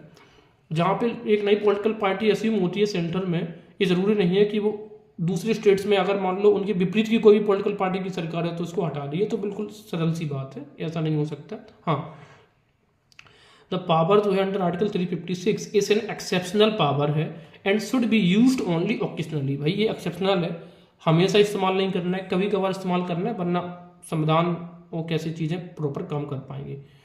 केसेस जरा देख लेते हैं जहाँ पे प्रॉपर एंड इम्प्रॉपर यूज हुआ है किस चीज़ का, ये इमरजेंसी का। सरकारी कमीशन जो आया था, हमें पता है सरकारी कमीशन सेंट्रल स्टेट रिलेशन की बात उन्होंने 1988 में जो कही थी, और सरकारी कमीशन ने इंटर स्टेट काउंसिल को परमानेंट बनाने की बात भी कही थी। इन्हीं के आधार पर 263 आर्टिकल में इंटर स्टेट काउंसिल जोड़ा गया था। तो ये पहले केस हम डिसाइड करते हैं कि प्रॉपर यूज़ कब होंगे और इम्प्रॉपर यूज़ कब होंगे। तो प्रॉपर यूज़ ये है, अगर जनरल इलेक्शन हुआ तो हंग असेंबली अगर हो जाए तो हंग असेंबली में आप सीधी सी बात है किसी की सरकार बन नहीं रही है तो प्रेसिडेंट रूल लगा दो। दूसरी बात है कि अगर मेजॉरिटी जो है ना, ये सरकार मेजॉरिटी की जिस मतलब इलेक्शन हुए और जिसका भी मेजॉरिटी है वो सरकार बनाने से मना कर दे, तो भाई अब क्या होगा? ठीक है ना। और दूसरी बात ये है कि गवर्नर अगर वो मना कर देगा तो क्या होगा, तो गवर्नर क्या करेगा, वो कोलिशन की सरकार बनाने की कोशिश करवाएगा कि भाई कोई 2-4 लोग जिसके पास मान लेते हैं कि ज़्यादा सीटें वो नहीं बना रहा है, तो फिर 2 अन्य लोगों से बोलेगा आप कोलाइड करके बना लो। अगर वो भी नहीं बना रहे हैं तो गवर्नर कहेगा हर तरीके से कोई नहीं बना रहा है, तो भी गवर्नर प्रेसिडेंट रूल के लिए संशोधित दे सकता है। दूसरी बात यह है कि मिनिस्ट्री रिजाइन कर दे, उसकी हार हो गई हो, मतलब नॉन कॉन्फिडेंस मोशन उसके विरोध में पास हो गया हो और मिनिस्ट्री ने रिजाइन कर दिया और कोई भी पार्टी अब सरकार नहीं बना रही है, जो सीधी सी बात ही है कि अब कोई जब सरकार ही नहीं बन रही है तो प्रेसिडेंट रूल लागू होगा। कहने का मतलब है उस केस में कि जब सरकार ही नहीं बन पा रही तो प्रेसिडेंट रूल लागू होगा। पहली कंडीशन ये कि सरकार बनाने की कोशिश करना है, अगर सरकार नहीं बन पाती तो प्रेसिडेंट रूल लगाइए। अगर कॉन्स्टिट्यूशनल डायरेक्शन दिया है सेंट्रल गवर्नमेंट ने स्टेट को और स्टेट ने डिसरिगार्ड कर दिया है तो भी प्रेसिडेंट रूल लागू हो सकता है। इंटरनल सबवर्सन का मतलब ये है कि अगर गवर्नमेंट है जानबूझकर एक्ट कर रही है कॉन्स्टिट्यूशन के विरोध में एंड द लॉ और फॉर्मेंटिंग अ वायलेंट रिवोल्ट, ये भी इंपॉर्टेंट है, वायलेंट रिवोल्ट भी अगर होगा, ठीक है, उसको भड़काने की कोशिश कर रही है जानबूझ के कॉन्स्टिट्यूशन के प्रोविजन को वो इग्नोर कर रहे हैं तो भी प्रेसिडेंट रूल लागू हो सकता है। और फिजिकल ब्रेकडाउन अगर हो जाए गवर्नमेंट का बिल्कुल यानी कि इच्छापूर्वक और रिफ्यूज कर दे अपने फंक्शन को डिस्चार्ज करने से, कॉन्स्टिट्यूशन में जो ऑब्लिगेशन है उसकी जो जिम्मेदारी है कह रहे कि नहीं हम नहीं करेंगे, आपको जो करना है कर लो, ऐसी कंडीशन में प्रेसिडेंट रूल लागू हो सकता है। इम्प्रॉपर कहाँ पर है? सीधी सी बात यह है कि अगर मान लो कोई भी मिनिस्ट्री ने रिजाइन कर दिया या फिर किसी के खिलाफ में नो कॉन्फिडेंस मोशन हो गया, कहने का मतलब सीधी बात मिनिस्ट्री नहीं रही, तो मिनिस्ट्री नहीं रही और डायरेक्ट क्या गवर्नर ने प्रेसिडेंट रूल लागू कर देगा? नहीं कर देगा। मिनिस्ट्री अगर नहीं रही तो गवर्नर क्या करेगा, क्या करना चाहिए उसको अल्टरनेट मिनिस्ट्री बनाने की कोशिश करनी पड़ेगी, यानी कि दूसरे लोग सरकार बनाए, ठीक है। उसी तरीके से गवर्नर ने अपने हिसाब से असेसमेंट कर लिया कि ठीक है आपको एक लोगों का मिनिस्ट्री की सरकार चली गई, या दूसरे ये भी सरकार नहीं बनाएंगे ये भी नहीं बनाएंगे, यानी कि मनमर्जी से नहीं हो सकता। तीसरा, where the ruling party enjoying majority support in the assembly has suffered a message, मान लेते हैं कि अभी रूलिंग पार्टी है, नए इलेक्शंस हुए वो हार गई है, तो क्या गवर्नर लगा लेगा प्रेसिडेंट रूल? नहीं लगाएगा। Internal disturbance not amounting to internal subversion, देखो इंटरनल डिस्टर्बेंस के बेसिस पे नहीं लगाएगा, इंटरनल सबवर्सन होगा या फिर फिजिकल ब्रेकडाउन। तो याद रखना है, ये दो फैक्ट्स याद रखना है आपको, इंटरनल सबवर्सन और फिजिकल ब्रेकडाउन के केसेस में लगाया जाएगा, वो इंटरनल डिस्टर्बेंस के केसेस पे आप नहीं लगा सकते हैं प्रेसिडेंट का रूल, लाइक इस पे नहीं लगेगा, इस पे लग सकता है और इस पे भी लग जाएगा। क्या मेल एडमिनिस्ट्रेशन के केसेस पे लग सकता है? बिल्कुल नहीं, क्योंकि मेल एडमिनिस्ट्रेशन का कोई पर्टिकुलर परिभाषा नहीं है, तो ऐसे तो कोई भी कभी भी प्रेसिडेंट रूल लागू हो जाएगा। और सबसे इंपॉर्टेंट चीज़ ये भी कि अगर गवर्नर प्रायर वार्निंग नहीं देता है, अगर स्टेट गवर्नमेंट कुछ भी ऐसा कर रही है जो वही कॉन्स्टिट्यूशन के अगेंस्ट है, तो प्रायर वार्निंग देना पड़ेगा गवर्नर को, और किसकी? In case of extreme emergency related to disastrous consequences, और ये कहना पड़ेगा कि आप अपने तरीके से सुधार लो, अदरवाइज इसके परिणाम डिजास्टर्स हो सकते हैं, ठीक है। ये बहुत ज़्यादा। इसके अलावा जो फाइनेंशियल इमरजेंसी है इसका भी प्रोविजन जरा देख लेते हैं, इसमें भी वही बात कही गई है, तो इसका तो है वन और इनफाइनाइट, ठीक है। तो इसका तरीका ये है कि अब लागू कब होगी, तो प्रेसिडेंट लागू करेगा, और 44वें संविधान संशोधन में ये दोबारा से कहा गया कि अकेले प्रेसिडेंट की जो सेटिस्फेक्शन है वो ज़रूरी नहीं है, ठीक है ना, सॉरी, अकेले प्रेसिडेंट की सेटिस्फेक्शन से काम नहीं चलेगा, सॉरी, कहने का मतलब है सेटिस्फेक्शन ऑफ जो प्रेसिडेंट है ना वो जुडिशियल रिव्यू के बियॉन्ड नहीं है, यानी कि इसका भी जुडिशियल रिव्यू हो सकता है, दैट मीन्स रिस्ट्रिक्शन हो रहा है सेंट्रल पावर पर।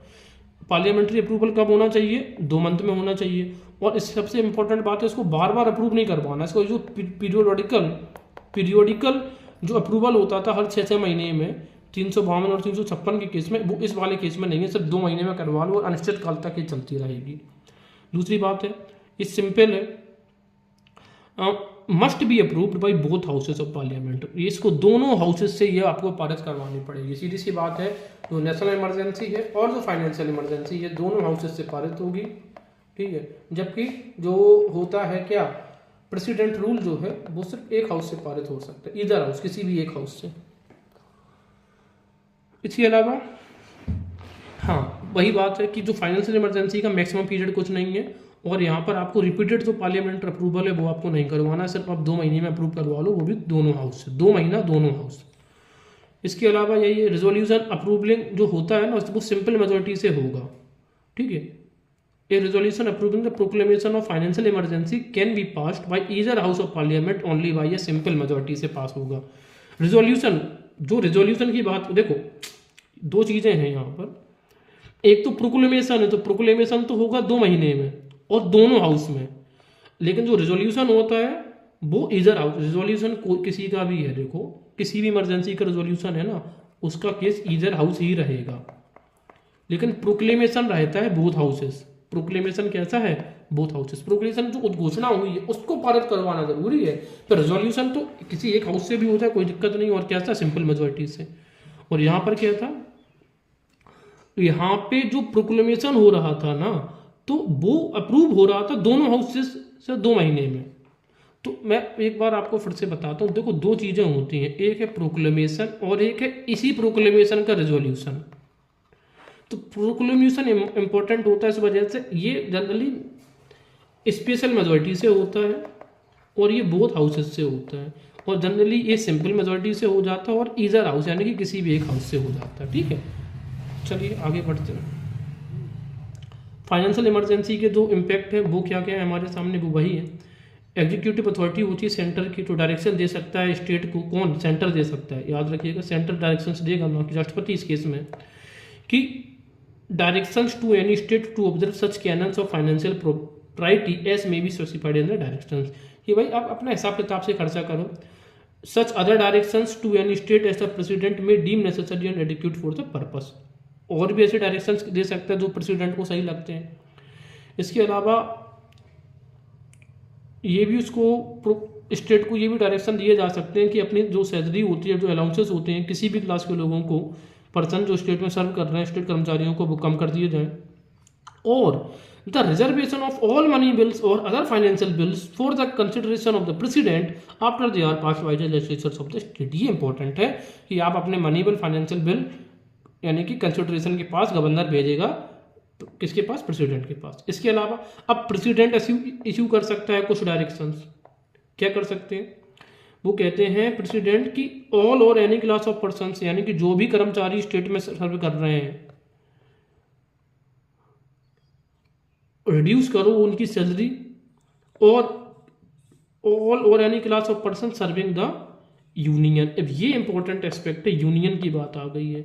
तो देखो, जब यूनियन की गवर्नमेंट, यूनियन के कर्मचारियों की सस्पेंशन की सैलरी और अलाउंसेस की कम की बात होगी, तो वो जो डायरेक्शन है यूनियन वाले केस में तो प्रेसिडेंट ही देगा, क्योंकि यूनियन के कर्मचारियां बहुत सारे राज्य में भी काम करते ही है ना। तो उनके केस में सेंट्रल गवर्नमेंट के क्योंकि कर्मचारी हैं तो प्रेसिडेंट डायरेक्शन दे सकता है। लेकिन अगर स्टेट के कर्मचारियों की बात करने की बात आ जाए, ये वाला, तो इस केस में कौन दे रहा है? इस केस में डायरेक्शन दे रहा है आपका कौन? सेंटर। और इस केस से जो प्रेसिडेंट का केस है, यानी कि जो सीधी सी बात यह है कि अगर स्टेट कर्मचारियों की सैलरी कम करने का आदेश है वो सेंट्रल दे सकता है, लेकिन अगर यूनियन की बात है तो फिर वो देगा राष्ट्रपति। और द जजेस of the supreme court and the high court. अब ये भी देखो, दिमाग में रख लो, जो जजेस ऑफ सुप्रीम कोर्ट या हाई कोर्ट की सैलरी या अलाउंसेस कम होने की बात है ना, वो मतलब सेंटर नहीं दे सकता है। कौन दे सकता है? क्योंकि प्रेसिडेंट दे सकता है, ये भी याद रखिए। तो प्रेसिडेंट किन किन का? जो यूनियन कर्मचारी है उनके, और जजेस of the high court and the supreme court. ये भी हो गया हमारे पास clear.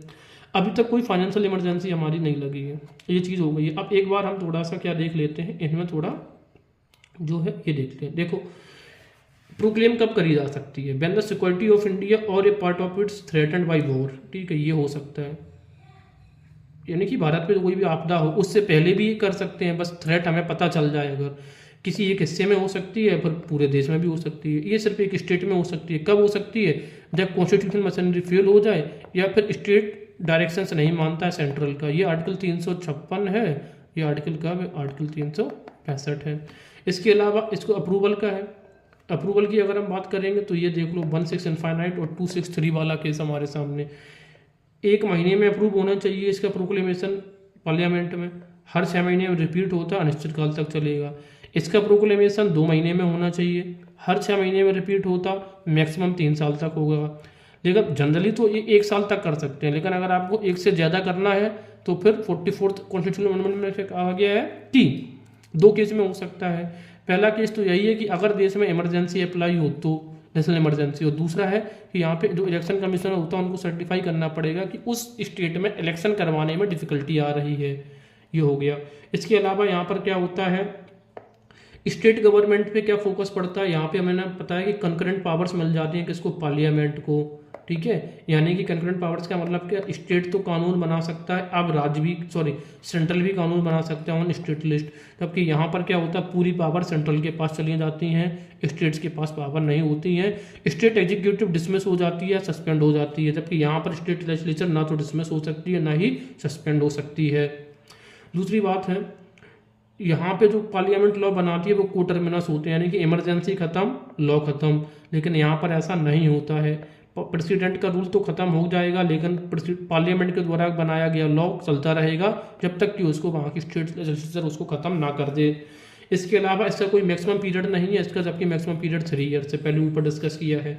Under this the relationship of the centre with all the states undergoes A modification. जब यहाँ पे इमरजेंसी अप्लाई होती है तो यहाँ पे सारे देश के साथ में इसकी मॉडिफिकेशन हो जाता है, इम्पैक्ट सारे देश यानी कि सभी राज्य सरकार से दृष्टि में इम्पैक्ट होता है। जबकि यहाँ पे state under emergency with the centre, इसमें सिर्फ उसी स्टेट के साथ में मॉडिफिकेशन होता है जहाँ पे ये इमरजेंसी लागू की गई है। यहाँ पर every resolution of parliament approving its proclamation और its continuous must be passed by special majority. जो प्रोक्लेमेशन है ना वो स्पेशल मेजोरिटी से पारित होना चाहिए। यहाँ पर क्या कह रहे हैं कि जो इसका प्रत्येक रेजोल्यूशन है ना पार्लियामेंट का, ये सिर्फ सिंपल मेजोरिटी से पास करवा दो, कोई इश्यू नहीं है। यहाँ पे फंडामेंटल राइट्स इम्पैक्ट होते हैं, जबकि यहाँ पर फंडामेंटल राइट्स पे कोई इम्पैक्ट नहीं होता है। यहाँ पे लोग अगर जब इसको हटाना है तो लोकसभा ने अगर रेजोल्यूशन पास कर दिया तो प्रेसिडेंट को हटाना ही पड़ेगा, और प्रेसिडेंट अपने से भी हटा सकता है। लोकसभा रेजोल्यूशन का मतलब क्या है, अगर 1/10 लोग प्रेसिडेंट को बोल दें कि ये इसको रिटर्न में देना हटाना है, क्योंकि रिटर्न में ही लगाई जाती है तो रिटर्न में ही हटाने की बात होती है, और फिर बाद में वो अपना रेजोल्यूशन पास करते रहें। यहाँ इसी केस में क्या है कि इसका नाम ही है प्रेसिडेंट रूल, तो पूरी पावर किसके पास है, प्रेसिडेंट के पास है। देखो ये वाला जो हमने कहा है ना कि अंडर जो जब आर्टिकल प्रेसिडेंट रूल लगता है तो इसमें सिर्फ जिस स्टेट के साथ में लगा है ये रूल, जिस स्टेट पे लगा है सिर्फ उसी के साथ में सेंटर के पावर मॉडिफाइड होते हैं। लेकिन एक प्रोविजन हमने क्या देखा था, आर्टिकल वेट अभी मैं आपको बता रहा हूँ, जहाँ पर